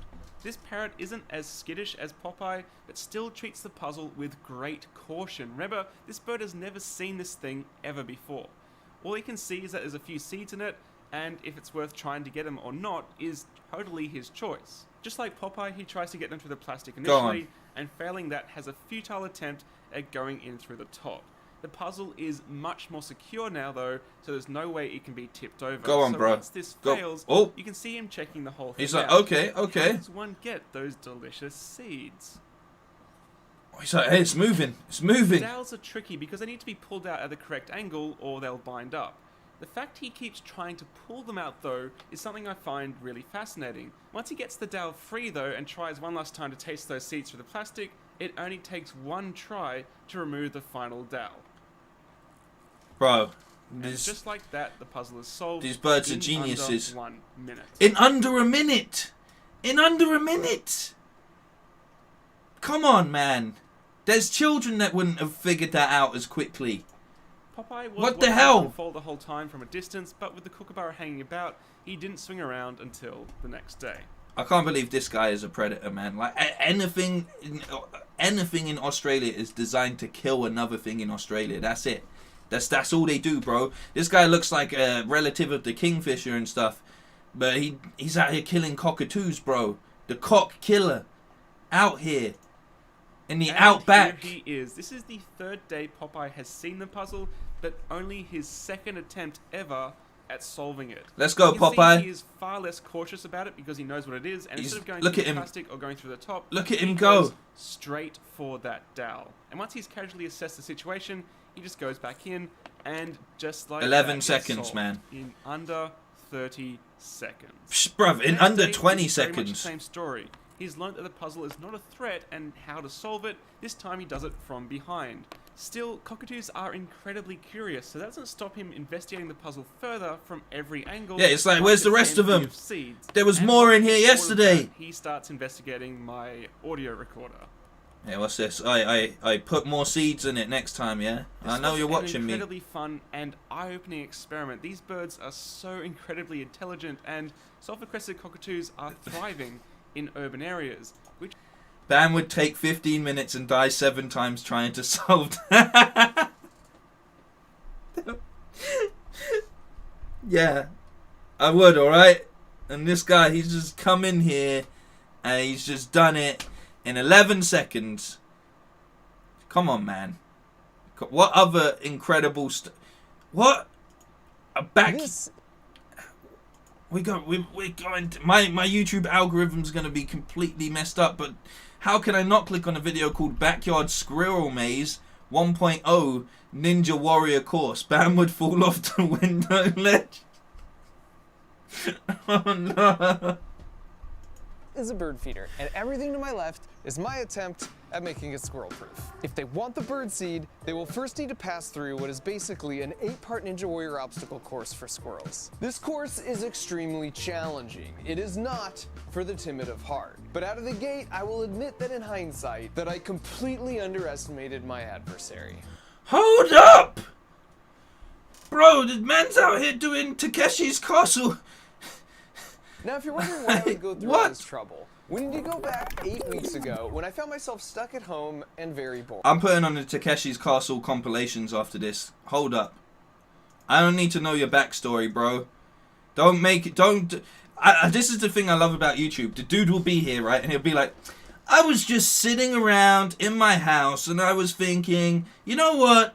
Maybe these squirrels need a Ninja Warrior course. How smart are squirrels? Blah, blah, blah. No, bro, you were sitting there like, what's the next YouTube video I can do to get more monetization revenue come through the door so I can make even more crazy experiments on animals? Don't give us the backstory like that. You straight up would just wanted to know. You were like, I haven't seen that on YouTube yet, so here we go. I'm gonna spend some of my YouTube bucks to make a crazy squirrel Ninja Warrior course. I don't care for the backstory. I mean, we can watch the backstory, but I need to see this squirrel doing the challenge right now. Friendly, and even with a little back force, they will break away and stop spinning. Now, if they can make it past the pitchfork tumblers of treachery, they come to one of my personal favorites, the home wrecker. Bro, he's put some serious engineering work into this. Maybe I do want to watch some of the back. I put her in to tempt the squirrel to lose focus on the real prize at the end of the course. Because this pad has a pressure sensor underneath it, and it connects to a microcontroller that has a relay that connects to a solenoid, that connects to a pneumatic piston, that connects back to this platform with the pressure sensor. And so if they stand here for more than 3 seconds, oh, come on, man. You can't start the course all over again. Next up is the sneaky. He made a trap door. I've suspended a juicy walnut right in the middle, but there's no way this bridge will support their weight, so it'll be interesting to see how they approach it. The 6th challenge is called the tourist trap. It's actually a bit of a reward for making it this far. If the squirrel sticks their head through this board my wife painted, it's just a photo op they can hang on the wall of their tiny squirrel nest. Wow! Right here is an incentive for them not to miss this unique opportunity. Hey, to get bonus points and a little cowboy hat and a photo that they can just hold on to for the rest of their days. Put that up in your little squirrel nest. There you go. That was a fun day, that was. Thanks a lot, Mark. I'll never forget that day. Jack, thank you very, very much. I appreciate you saying YouTube bucks with the donation. I really appreciate that. Thank you very much. Can you believe we've been doing this now for almost an hour, 30 minutes? Like, it was a little bit of a slow start, but we really moved in. At some point we hit that hole, that YouTube wormhole, and now things are just moving real quickly. And we're watching a backyard squirrel ninja warrior course. Who'd have thought from that Souls-like game we would have ended up here only minutes later? The penultimate challenge are the quad steps of great elevation. This is taken straight from Ninja Warrior, and this is super tricky because these pads are all totally smooth and placed at a 45-degree incline. Bro, that's... And now for the last challenge. At this point, they are a mere few feet away from their ultimate goal, but if they're not careful, they'll have to deal with the orbital assist platform, aka the final countdown, aka it's not a catapult, it's a squirrelapult. Which means they now have to go back and start all the way over from the beginning. Now, if they want to avoid that fate, they just need to stand Is this on legal? for less than 3 seconds. Is But this once not again, animal torture? I placed a diversion here. This one projects an optical illusion of anything you place in the bottom of this dish. It's actually super trippy and looks even more impressive in real life because the projected image is 3D. They're like $9 on Amazon, and I put a link that explains the juicy physics of how they work in the video description. Now, with regards to squirrel safety, I know I seem to have the Bro, he's putting holograms and stuff in front of these squirrels. What kind of mad genius / psychopath is this dude? This reputation of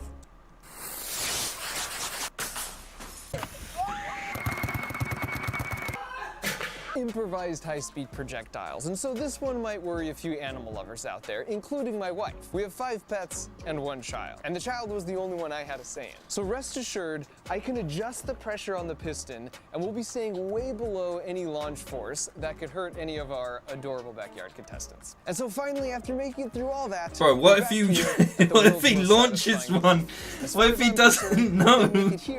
They've earned the right to gorge next to the birds for as long as they want. And so after nearly a month of prep work, the course was officially open for business. It's time. They could smell the walnuts at the final station, and you could see the gears turning because right above that was their favorite bird feeder. And so before long, we had our first contender. Hey, contestant number 1, good luck. Oh. Look at this though. Look at the balance. Oh, doesn't matter. I forgot they're natural climbers. Doesn't even matter.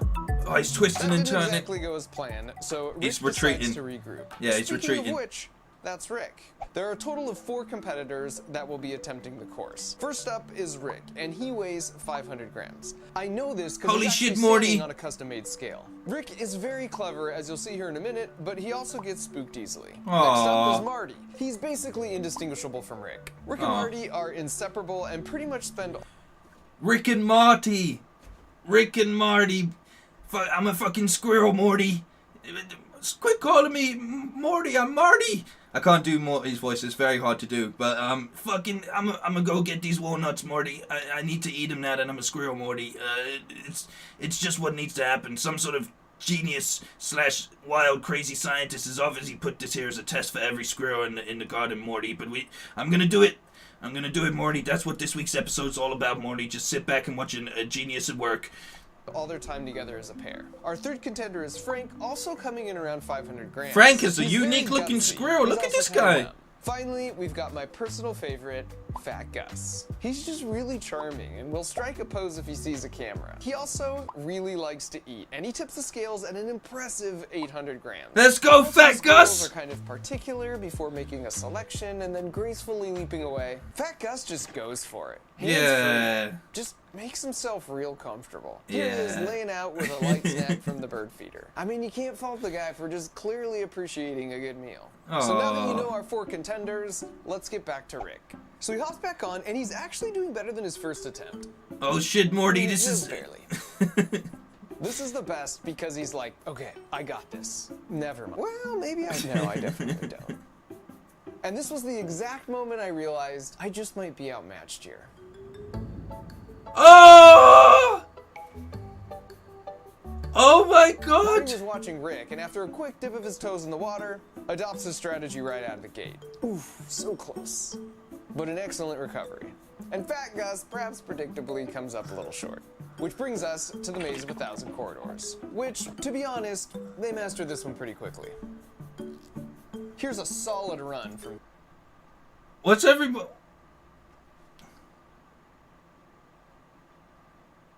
What happened? What's everyone saying oh no about? What went wrong? That's a strike, I guess? What's happening in the chat? What? I'm so confused. What's happened? I'm getting no warning. I'm getting no warning. I'm so everyone's just throwing like sad faces and stuff.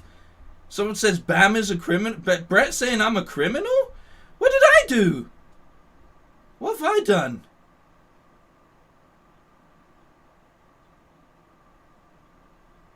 What happened? What's going? I'm so confused. Hang on.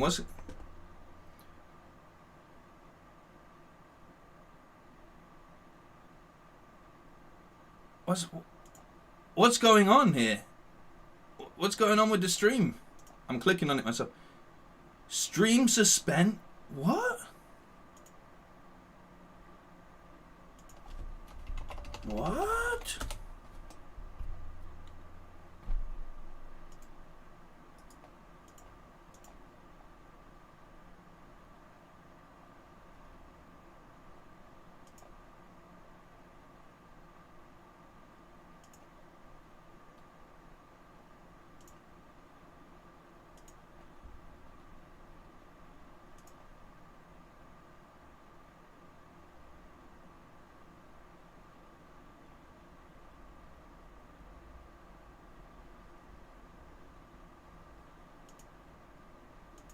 What?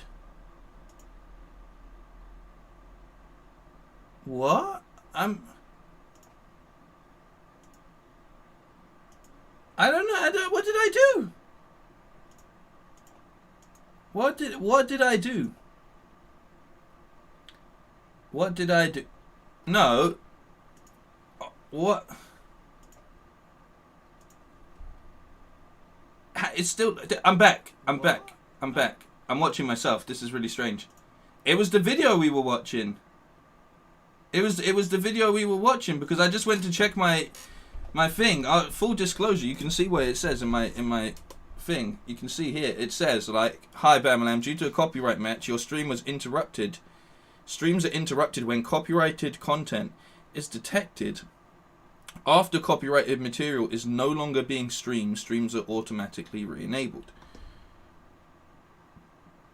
So it could have been the music. It could have been the music. Could have been the music from that Mark video because it would probably be he uses like some sort of library to do it. But yeah, that's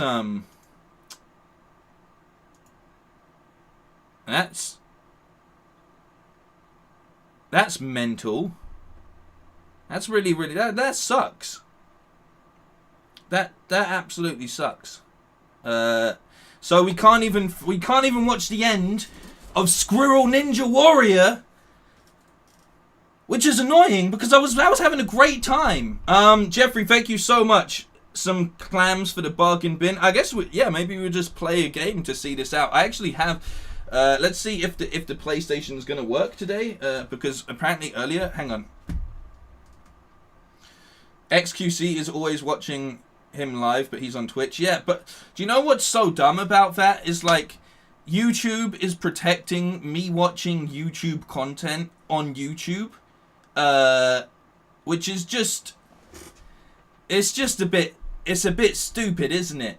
When it comes down to it, it's a little bit like come on, man, really? Like, I was annotating and reacting and pausing the video and making it its own thing without trying to be too offensive or like, do you know what I mean? Like, it's just a bit.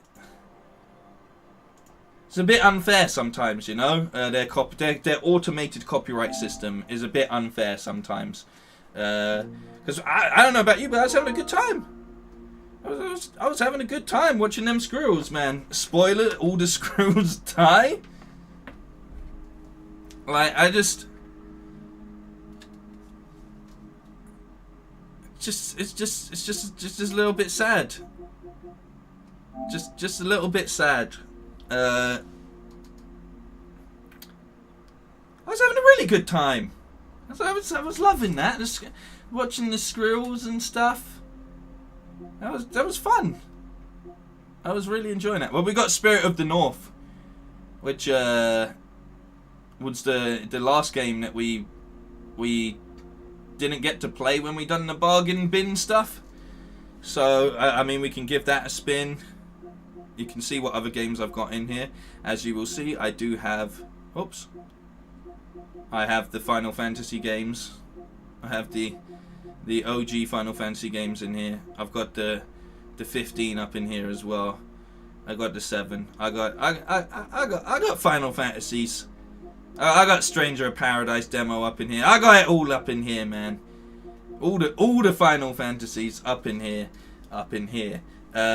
Yeah, well, fuck you, YouTube, to be honest. Like, you're so... Like, you'll do this, right? You'll do this. But you don't do anything about, like, all of the weird videos that I showed, like, where there's guys putting dildos up each other's asses or stuff. Or, like, women getting full-on, vaginally massaged to orgasm and things like that, you know? You're just a piece of shit system sometimes, YouTube. But we move. We do the safe thing. No signal? I don't know why it's going to that. It'll pop back up in a second. There we go. I don't know what the frame rate is on this. That's really upset me, man. Just because I was having, more than anything, I was having the time of my life watching those bloody squirrels. Like, honestly... I was loving watch. I wanted to find out who could win. It stopped it at the worst time as well. Like, that squirrel leapt the entire rope bridge and stuff. Now I'm gonna have to make my own squirrel ninja warrior course and film it, and I don't have anywhere near the level of expertise as that guy does. He had like pneumatic pressurized pads and a squirrel yeet machine and all of this cool stuff, man. And YouTube just straight up, they locked it down, and they broke my heart. I was just, it was just nice streaming, just having a fun, chilled stream, where I don't have to play a game. I could just talk to people. We could watch squirrels and birds talking and stuff. Someone photoshopped Bam lifting up a squirrel dirty dancing style. I think you should move from YouTube to PH. What's PH?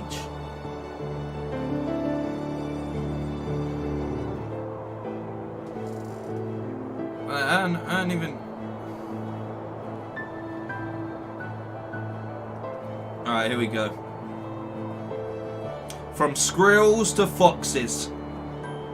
It was a really fun stream. Like, time was passing by. I felt like I was chilling with my friends, just watching stuff on Like, you know when you're chilling and like people are like, have you seen this video? And you're like, no. And then you're like, you've seen this video, and you show each other videos. It's like when you share memes and stuff. You know? Oh, are we in the game now? What's going on? Just having the time of my bloody life. You know what? We're gonna wrap it up fairly soon anyway. But I'm gonna order myself a slush puppy. I just decided. Oh, okay. Bro, we're not even an Arctic fox. We're not even an Arctic fox. What are we doing out here?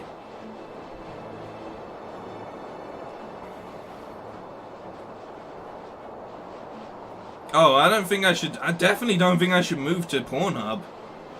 That doesn't seem like the right idea. Twitch is a little bit more relaxed. Twitch is definitely more relaxed, but then also like, what's this? Can I dig? What is this? I got bark. I have a bark. Bark confirmed. Jump confirmed. This is how they get the stuff from under the ice. You ever seen that? They go like that, boom, and they crack the ice. They go, ah, get a little fish or something from under the ice. When in doubt, what you want to do is you want to find like the highest spot. Oh, look at that. Yep. You want to find the highest spot that you can and survey the land. These rocks look like they've been placed with a purpose. So, like almost to mark the way. Do I have a run? Do we have a battle roll? That's a good question. I got triangle. Triangle.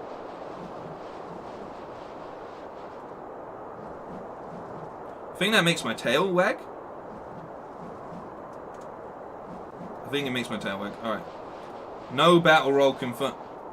Oh, I can jump with the... Are these two different? No, they're the same jump. R1 is also a jump. I don't want to do that. I need to conserve stamina. I'm a red fox in the middle of the Arctic. Which quite frankly doesn't make any sense. But I guess it differentiates us from the snow. But again, that's terrible because like we want to be the same color as the snow. Because then our prey won't see us coming. You'd see this fox from a mile off. But we're journeying. We're on our way. Yeah, maybe I'll become more of a Twitch streamer and I'll start doing hot tub streams. Did you see Amaranth basically said that XQC only brought attention to what she was doing because like he was getting heat for gambling, which to be fair, I kind of feel like both are slightly wrong. I feel like glorifying gambling to like when you have such a huge and impressionable audience isn't good, especially when you make fuck tons of money. So basically gambling means nothing, you know, to you because you just make so much money from being on Twitch anyway. Whereas to these people that, oh my god, you alright, guy? Wake up. Okay, he's not alright. But then at the same time, basically doing ASMR ear porn or whatever the fuck she was doing as a horse isn't okay either. I think Twitch is in a really not devastating place, because obviously they've always been designed for live streaming, but I don't think they realized that what they didn't equate for was all of these sort of metas that while working within the terms of service, also like just don't work, you know? Like, and Twitch is one day gonna have to make a call that's gonna really push a lot of people off of its platform potentially, but at the same time it's slowly getting out of hand. Like, everyone just keeps finding ways to abuse the system, so the only way that Twitch can sort of do something against that is like really crack down, which they won't want to do. Because, you know, at the end of the day, like, you don't want to lose some of your biggest streamers and such, you know? But, oh my god, what?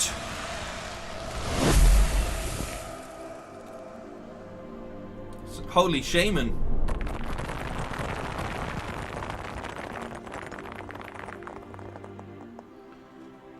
Can I pick up? Yeah, foxes don't bark like this. Have you heard foxes laugh as well? It's freaky, man. It's freaky. I think Limmy put it really well. It's like people wanted to sort of get outraged at, say, like Amaranth and things like that happening. But overall, what does Twitch do to, and you know, he brought up a fair point, like loads of streamers say really, really horrible things and their chat is filled with loads of horrible things as well. Like people freely use terminologies that really shouldn't be said so openly on their streams, and this is like top streamers and stuff, but Twitch doesn't do anything about that, and people don't get mad about that in any shape or form. But you know, some chick starts doing like ASMR stuff that's like borderline sexual, and suddenly everyone's like, no, that's too far or whatever. Or like someone starts gambling and they're like, that's too far because impressionable people and blah blah. But no one addresses the sort of like toxic culture that like can come with gaming and gaming streams, and how some streamers sort of cultivate a lot of things that are like kind of over the line to a degree. Like, you know, like I love Asmongold, but Asmongold often uses the term like stop spurging and talking about spurgs, which is obviously like linked to Asperger's as a way of saying like people are like just being like overly quote unquote like autistic or whatever you want to call it, which is a really offensive way of talking, you know, but people don't address that side of it, you know? People don't address that side of it at all. We got the spirit fox right here. They just pick and choose what they want to be offended about when it comes to Twitch and terminology in terms of service and such, you know? It's outrage when it suits them, but then people heavily take part in things that can be really quite offensive ways of speaking, essentially. So it's like, where do you draw your line in the sand? And Brett, thank you very, very much for the donation. Most positive chat on YouTube. We're trying, man, and you guys build that, you know? Like I completely sometimes lose my cool and I'll be effing and blinding, you know, but I'm not throwing around terms that like could be considered slurs or offend people or be offensive to people to that degree, you know? At least I don't think I am. Yeah, we're playing some Spirit of the North because we're in the safe zone right now. And I completely understand, like, freedom of speech is a real thing. But it is about, you have a responsibility because, to a degree, you know, you can't control how much impressionable people there are on the internet. And even if you set something to say like, oh, this is an 18+ stream or whatever, guess what, younger people are gonna find a way into that a lot of the time. So you do have to hold a level of accountability to some degree. And yeah, like Angel saying, people abuse freedom of speech all the time, and this is what I was saying about when I was talking about things like personality and things like that. A lot of people have like a default personality where it's like, oh, well, it's cool to be an asshole, and they're like, oh, don't get offended, you know, don't get offended at what I say. That's my freedom to say it. And it's like, yeah, you have that freedom, but you also have the freedom to be a fairly decent human being, you know. And it's about finding a line between those two at the end of the day, you know. I take it from someone that did battle rap. That's like one of the most offensive lines of content creation you can do. But when you're not in that mode and stuff, and the same with comedians, you know, like Dave Chappelle, like, has always said, and you listen to Joe Rogan and stuff, they won't leave anything out of their material because then that would be like actual discrimination. But at the same time, they're not going to carry those stereotypes and views and things like that. Like, that doesn't make up who they are, or playing into those things for the sake of comedy doesn't 100% mean that that's them either. Cat Williams said something no full damage. Cat Williams said something awesome the other day as well. And never apologize about the donations, Brett, man. You need to get your business up and running, man. Don't worry about the donations, man. Keep your money and make sure that you're getting this business. It's a huge step you're taking, and I appreciate that you've even donated anything. But yeah, like Cat Williams said, in a time where you have to like update your material and you want to argue about, oh, why be offensive and things like that, it's he's like, at the end of the day, if you can't be funny without ripping on someone or being overly offensive or whatever, then you weren't that good a comedian in the first place.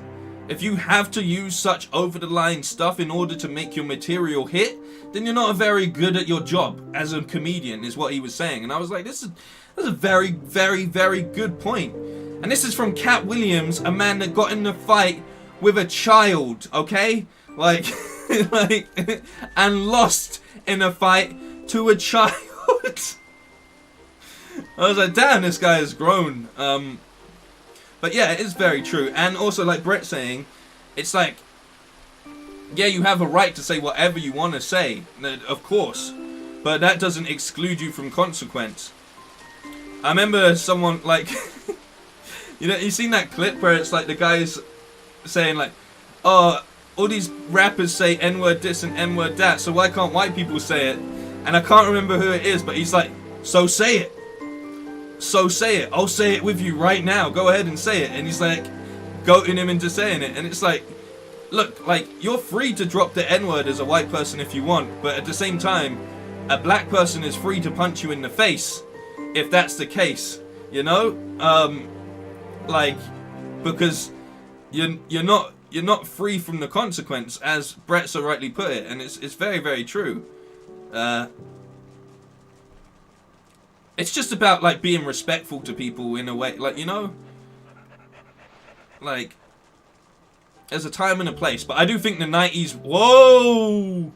I do think the 90s really built up this sort of, someone I was talking to really put it across as well. In the 80s, everything was overtly, massively censored, you know, because they were trying to be overly accepting of stuff. So in the 90s, all of the pushback came, and it's probably going to happen again, because everyone's trying to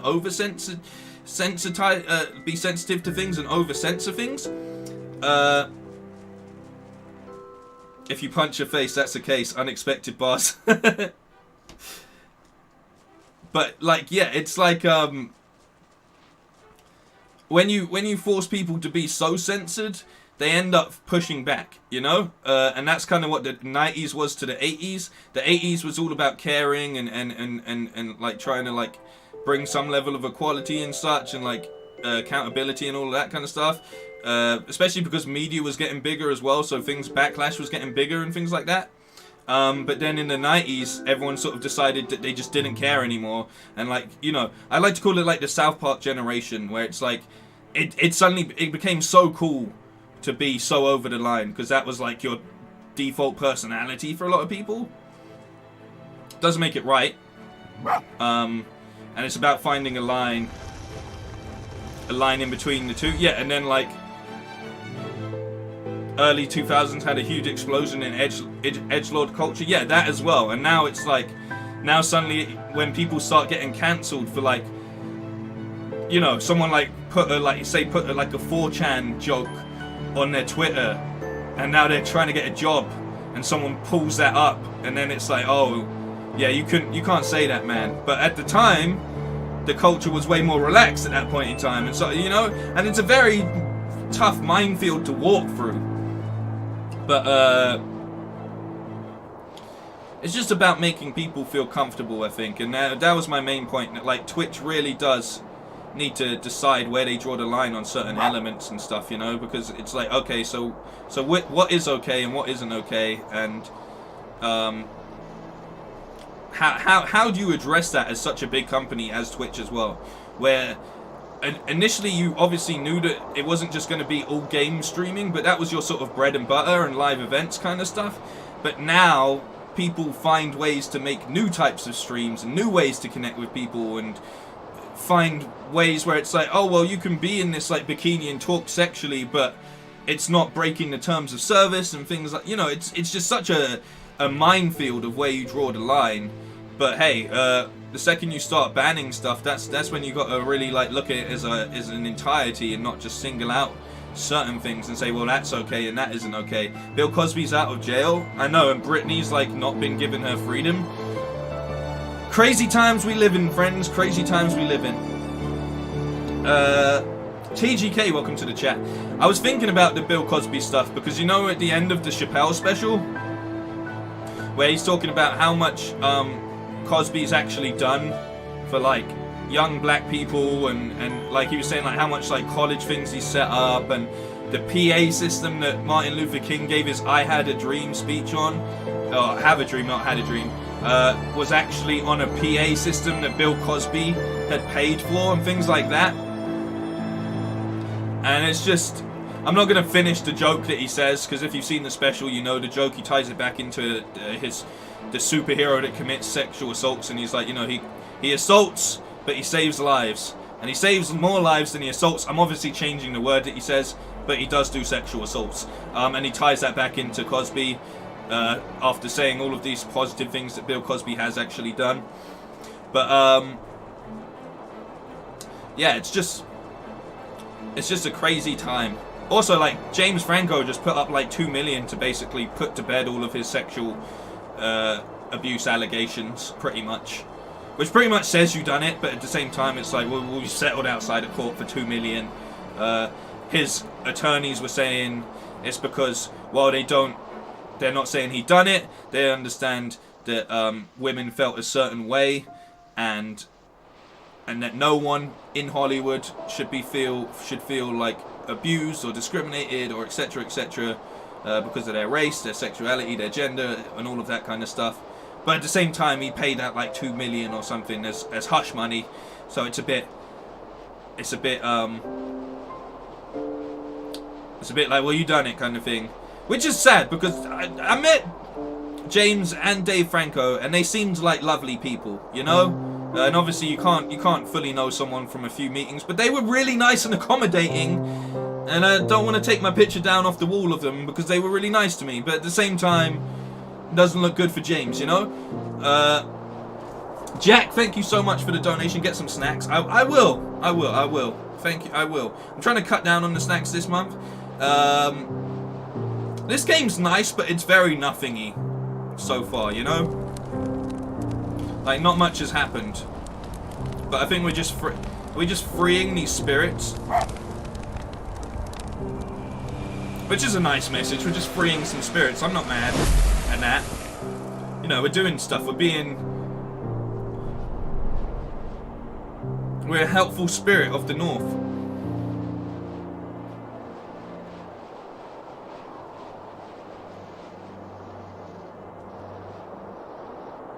But, yeah, so a couple things. I'm trying to cut back on the snacks. I know I say this a lot, but I am.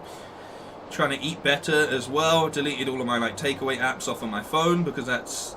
Now that I'm sober, I used to have, like, no money because I'd always spend it on weed, right? But now it's like, most of my spare money goes on takeaway, and I think that's a really bad thing to spend money on because it's like it doesn't help me physically, you know, like putting on weight through lockdown doesn't make you feel your most confident in life, so that's not good, right? And I feel like a lot of people probably relate to that. We just sat down for a year and ate and had things delivered to our houses and stuff, you know. But at the same time, when you look at it like I'm spending money to do this to myself, that's when you realize that spending money on takeaways is the absolute one of the biggest scams for sober people out there. Like, yes, there's people that go drinking every weekend, and yes, there's people that spend their money on weed and drugs and whatever else, but at least you get an experience out of those things to some degree, you know. You get next to nothing apart from convenience from takeaways. But like, I'm sure you're in a similar sort of place, Callie. It's like if you weren't doing that, you know, where would we have been a year or 2 years back? Just getting super high instead, and that's not. At least that feels like an experience, but that's also not good for your body, you know, in a different way. So yeah, I'm trying to cut out takeaways, and I've deleted near enough every single social media apart from chatting apps, like my Facebook Messenger and my WhatsApp. I've deleted all of those off of my phone because I feel like it's one of the most toxic things you can do to yourself on a daily basis. And yes, I need to check in on things to make sure things are ticking over, but most of the time things can be scheduled from a PC. I don't need to be sat on Twitter, I don't need to be sat on my Facebook, I don't need to be sat looking at the stats on my YouTube or my Instagram and things like that. And not having those things on a like in front of you, it's good, because you wake up and you check these things. You go on Instagram, you see like all of these people supposedly doing better than you, or not even doing better than you, just like living their best life, or life is a movie, or however you want to put it and such. Oh my god, did we just kill the fox? No, he's gone into a he's on the drugs now. He's on the drugs now. Okay.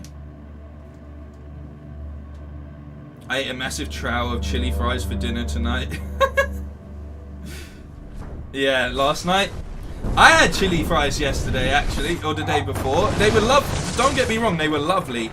I had a burger as well, cheese, but it was really good. But yeah, I just wanna stop inputting as much toxic things into myself, you know. And that's on a digital level. That's on an edible level. I didn't tell you guys either. I did some edibles recently.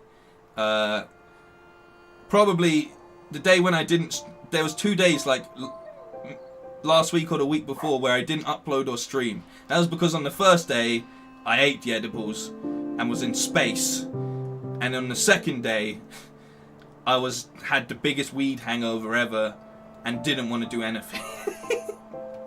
But it was nice. It was nice.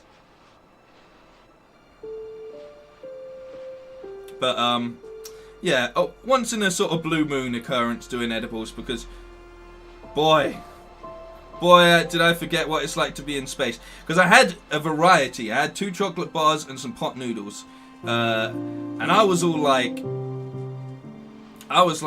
oh yeah, I'll just have these over the next couple days, and it'll be a nice trippy couple days.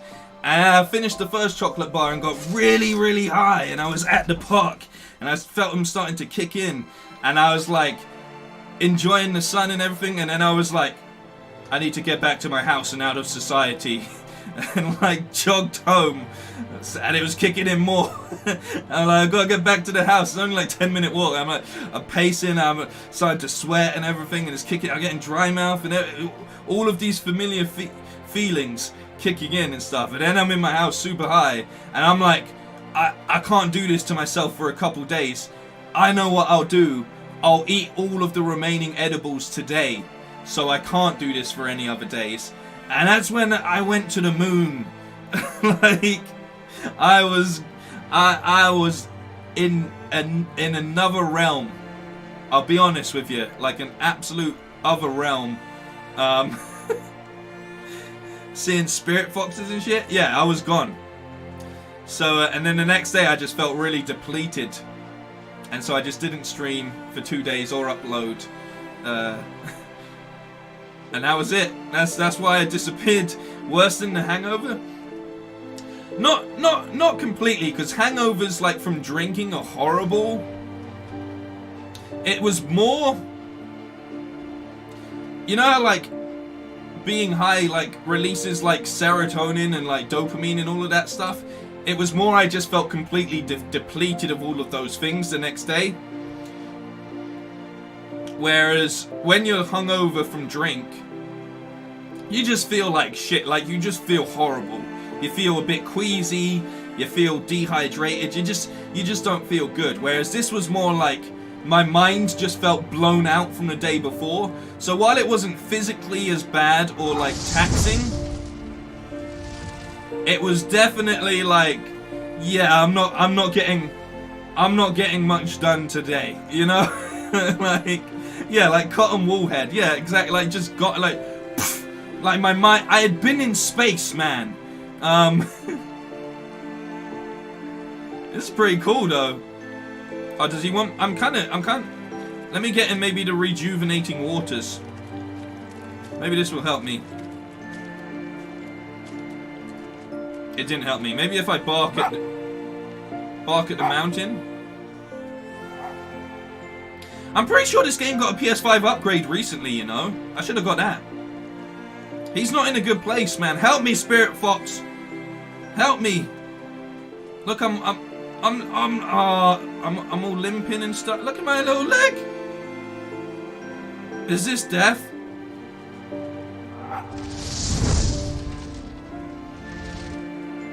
Am I dying right now? This is all very reminiscent of being on the edible. I'm all, you know, I'm all there like, whoa. Edibles ruined a Kiss and Aerosmith concert for me back in the day. Ended up being in the parking lot. Yeah, like, it hits you hard, man. It hits you super, super hard. Foxes bark sound like a woman screaming. Yeah, they kind of do. Like, that's the worst thing. When foxes are having sex, it literally sounds like the most horrific murder is going on outside. But it's just foxes having a good time. But they're actually not having a good time because of the way that the male fox's penis is shaped. It actually isn't a good time for the female. So it's, you know, it's not a joyous occasion to say the least.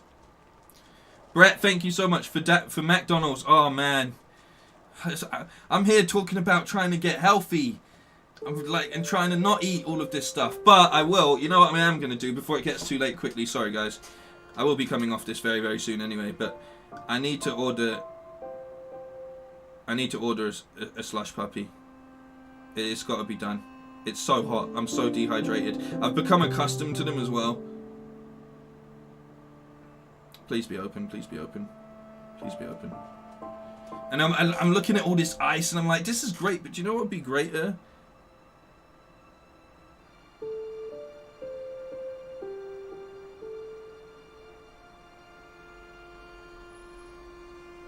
Let me just... This music's so nice. Do you know how you know the music's good? Is when... I was just explaining why foxes having sex sounds so horrible. I wasn't specifically talking about the male fox's parts. I was explaining why it's a horrific experience for the female, in the same way that how ducks reproduce is one of the most violent and graphic things I've ever seen. Like, and I don't agree with it at all. Nature is horrible and scary at the best of times, but legitimately, man,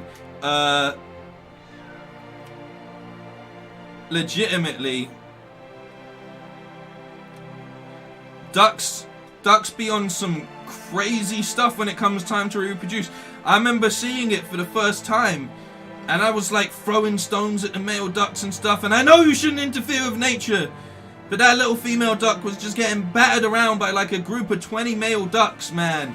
And I couldn't take it. I said, fuck this, man. I gotta save that bird.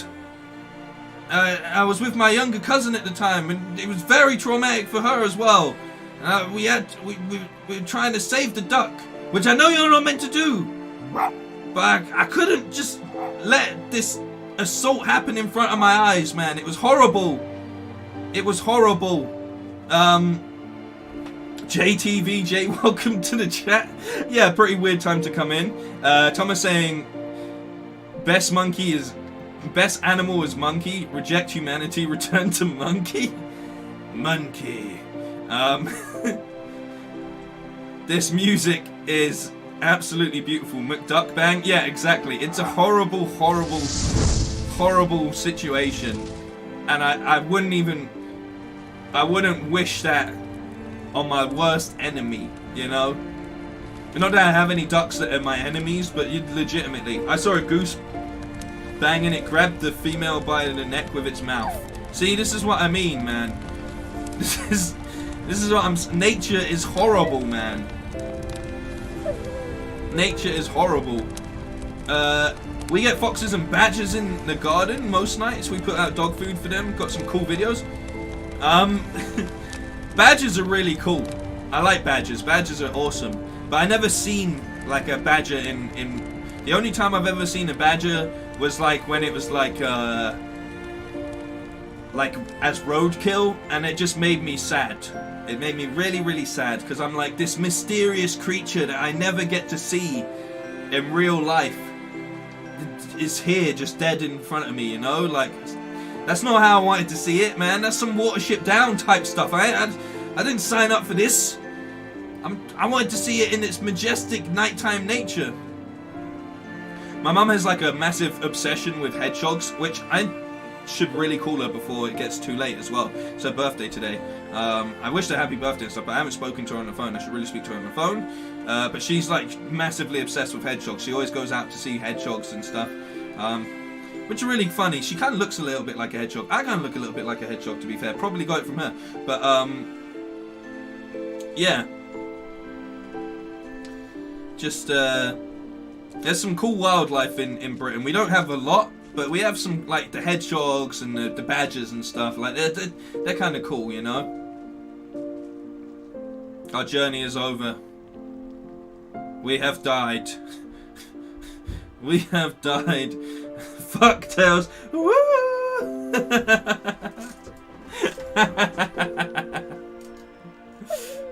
This conversation does not match the beautiful things we're seeing on stream. I'm gonna call her in a minute. We're gonna wrap this up very, very soon. I'm gonna call her if she's still up, but she's probably with her friends having fun anyway. And the pigeon. The pigeon is not a majestic animal, but they're all right. They're one of the fastest natural bird flyers we have in the world, so that's cool. Helped out in the war and that as well, so you know what I mean.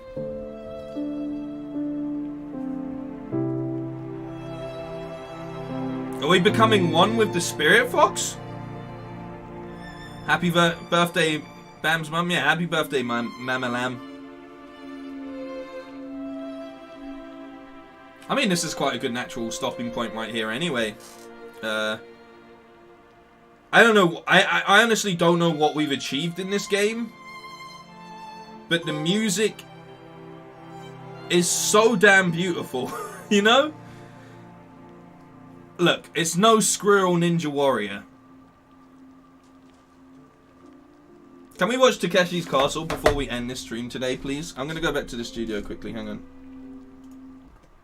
I'm going to go back to the studio quickly. Yeah. I got to turn off that. I got to turn off that.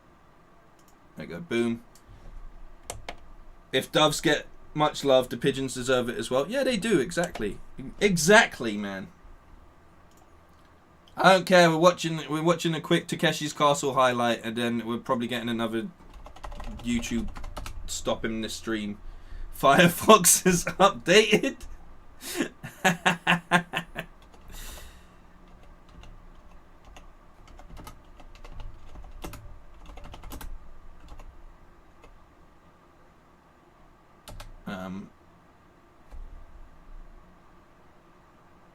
Best fails from Takeshi's Castle. That sounds about right to me. When can we see a younger band pick? I mean, bro, I don't age. You are seeing a younger band pick right here. Lucky, happy birthday to your mum. Lucky you have one who hasn't thrown you aside. Oh, she's tried. She is trying. No, I'm kidding. She hasn't. She hasn't. A little bit of Takeshi's to end the night on. Best fails from Takeshi's Castle. As Callie pointed out earlier, and it's a fact that's popped up recently, and I think it's a beautiful fact. Less people have won Takeshi's Castle than been on the moon. We have had more people on the moon than we have had winners of Takeshi's Castle. Think about that for a second. Think about that for a second. Bam was born with the afro. I mean, yeah, I pretty much had an afro for most of my life. I got carpet. No, I wasn't born with an afro like that. Leon, welcome to the chat. Unfortunately, you're here at the end, but we're going to watch some Takeshi. We're going to watch a little bit of Takeshi's Castle together and have some good times. And then I'm going to go. I'm going to call my mum. And yes, I might be back tomorrow with a similar stream like this. It's been fun. It's been fun. But what do you guys think? Do you think I should work out a stream? Like, I know MBG does his stream on a Sunday where it's like he sort of talks about like the major news and stuff like that. So I might like undercut him and do mine on a Friday. But no, we're gonna have a discussion stream, and I'm gonna fire up small talk by the end of the month. Hopefully, I need to send out emails. I need to shoot a pilot before I send out the emails. So I can send out an example. But I think the way I might just start with small talk is small talk might start off as my like podcasty kind of thing where it is solo initially, but then I get guests on as things progress and whatever. But I really do want to tackle a proper well-rounded studio based podcast, and we've already got the layout and stuff for it as well, but I should probably get a nice outfit for that. Anyway, let's watch some Takeshi's Castle. England play tomorrow. Yeah, so let's maybe we don't stream tomorrow. Maybe I'll just do a sketch. Maybe a sketch and a sketch and a skit all thrown into one. A sketch. That's what it's the South African sketch. Let's do it. And here's Terry Purdue. She's a clown shoe resoler. Don't apologize, Leon, man. Oh, yeah. Oh! Here's Rob Tussin. He was very impressive in the warm-ups. And oh, God, he's still going. Oh. I don't think he's feeling anything from the neck down. Here's Kenny earlier this afternoon. I tested the wall first. It's pretty solid. Good thinking. Where's Craig Charles? Where's Craig Charles? He's normally it's Craig Charles. Have you played Plague's Tale? That's worth a go if you haven't played it before. I have not played it, but I'm not sure if it's something that I want to stream, but I will check it out. I have a back catalogue of games that I need to get through. As you saw, I've got a bunch of Final Fantasies to get through in my off-streaming time, and Scarlet Nexus has been bumped up into that as well. So I'm a little bit overwhelmed, but I will be downloading it as it is part of the PS Plus collection for this month, so I will put it in my collection. What's the last thing you said? I switched over to... Yeah, fits good. It's kind of itchy, though. Let's see how Kenny Blankenship does with the Boulder Dash suit. Ooh, into the slit. Looks like you've got good mobility, Ken. Yeah, it's kind of itchy. I should have washed it. Oh, I forgot there's people trying to push you out. He wouldn't let me in, and then he trips me right here. Kenny, you don't seem to be really testing your suit. There you are. Now.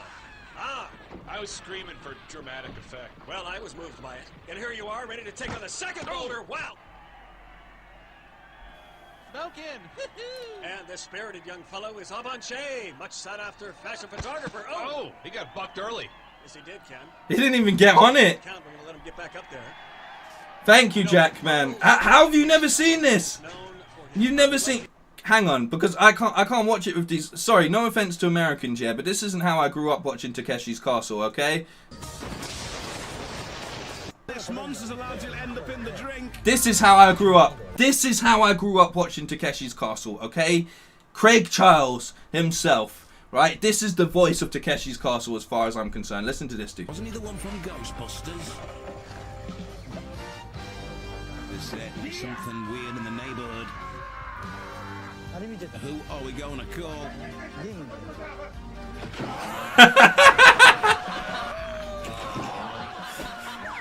It floats anyway.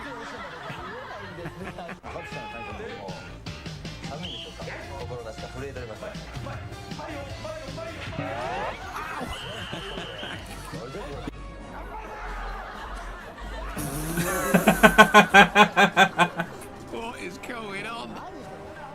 He's gonna try and swim it. Too much spring in his step. Ah, this one was ridiculous.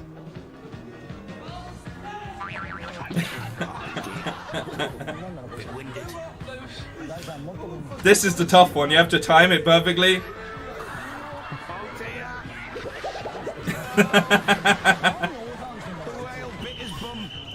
Jeffrey saying, I have no idea what this is. This is Takeshi's Castle. That man right there is the General Takeshi himself, right?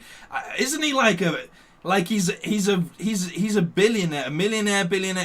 He's a very rich entrepreneur. What did he do? He's very famous in Japan anyway. And he just put together Takeshi's Game Show, or Takeshi's Castle, which is a game show basically designed for you to lose. Like, as we've said, only 8 people have won Takeshi's Castle. More people have laid foot on the moon than won Takeshi's Castle. It is designed for you to be completely just destroyed. And not, like, even when you get through all of it, the final level is so ridiculously hard, where you're in this little go-karty thing where you have this paper circle on the front of your little go-kart thing, and you have a little water gun, like you have like a pistol like that size, right?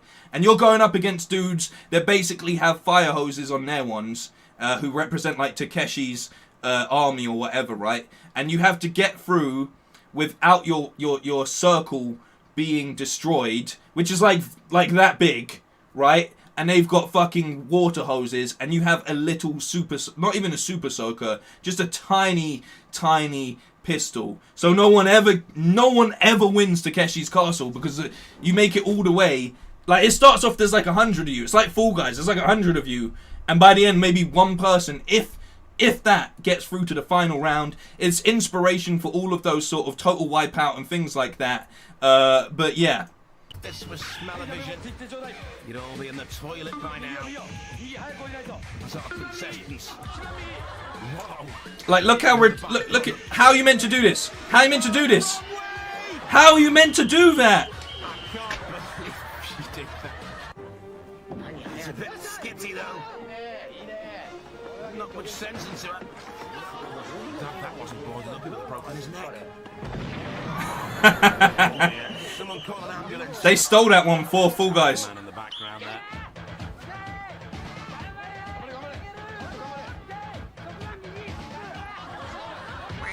Oh, good shot from our competitor. Yes.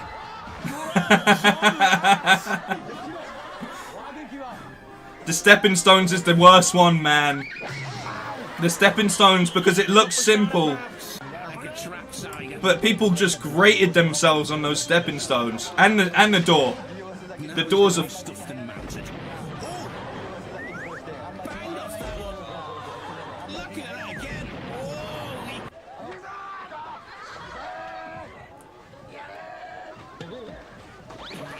And it's just all in mud and things you don't want to fall in. Raw, untreated sewage. Specially shipped in from a pig farm in southern Japan. I'm sure you're well aware. Peace.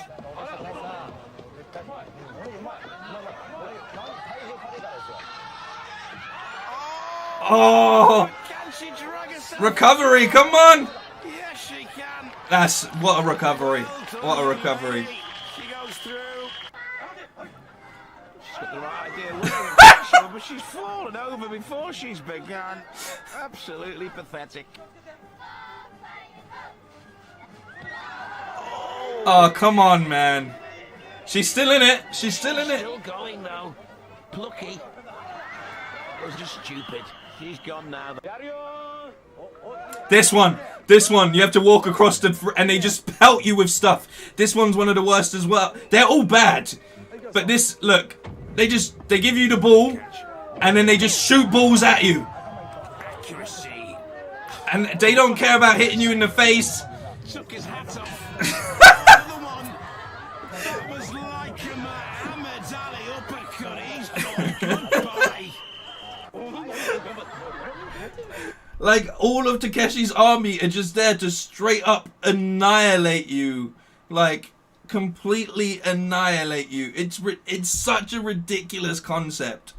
But it made for some of the greatest television I ever did see growing up. And in my late years, revisiting Super High as a teenager. Like... Very courteous. Bowing very low. And sinking even deeper. These ones that come in like this for stepping stones are fearless. Fearless, man. Why would you hit it with that much speed? He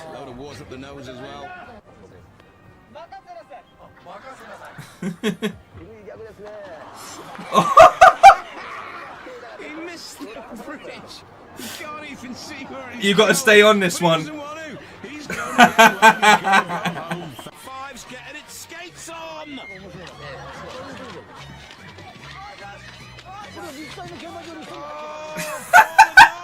What a recovery! No, it fell at the end. Oh dear. Oh, it was so good. So much memories. 2 times. All right then. You know you want it. Come and get it, you crazy kamikaze kid. You. Whoa! Well done. No, put him down. Put him down. He made it through. Ah! Oh, animal, you sore loser. Oh dear, slipped there. Caught himself tragically. Oh, and again, everyone's slipping on that stone. It's not going well. Everyone's slipping on that stone, and he needs a spanner to tighten those nuts. Look at this. Oh. Oh, come on, man. This is the kind of thing, like, as a kid, it's fine. You get back up. But as a young adult moving into the older age, you know, any one of these could change your life, you know? Try not to spam, but chimpanzees riding on a Segway would be the perfect way to end the stream. I'll do it for you, Jack, because you've donated so much today. I'll do it for you. I was going to call it a day with this, but all right, let me. We got 5 minutes before I call it. So Well done. Oh, lucky. He goes through that one head first, but he's still going past the boxing monster. Bit of lack of mobility with the boxer. Ow, wrong door. Get back up.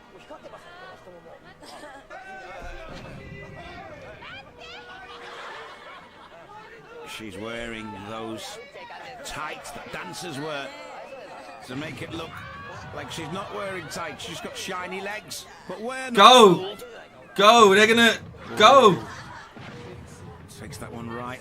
On See, the they didn't far go for her end, face. Same place.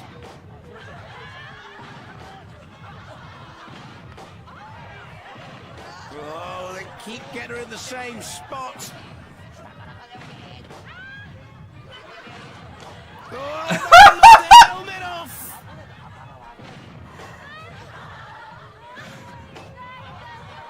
They took the helmet off. Bounding, but she's going through. She's made it. Tears for fears. Style, good to see. Look at this hench guy.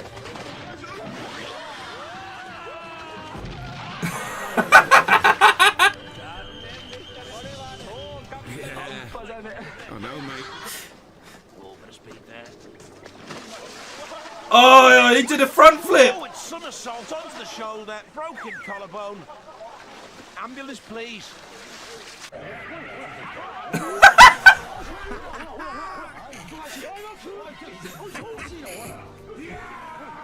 Not very good on his feet, this lad. Hope he can swim, though. Good dive. 10.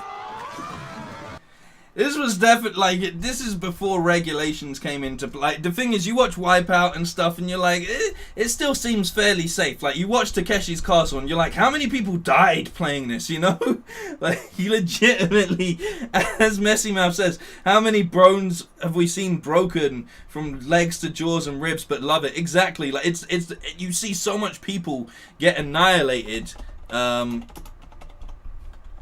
It's ridiculous. Here we go. Chimpanzee on the Segway. Come on, bro. Come on. I mean, this doesn't even blow my mind because they're basically us, right? The chimpanzee. Here we go. Chimpanzee riding on a Segway. I was not ready for that to be so loud.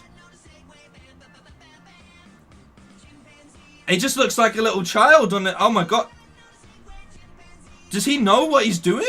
No, he does. He does.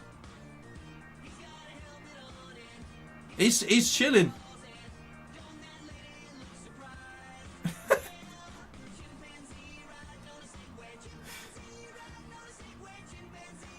Is this Smoyo doing a remix? Oh, his little brother. All right. Well, that has been. Well, apart from the weird copyright problem we had, where they just stopped the stream for a while. We've seen some stuff tonight. How much fun is that monkey having right now? He looked like he had a lot of fun.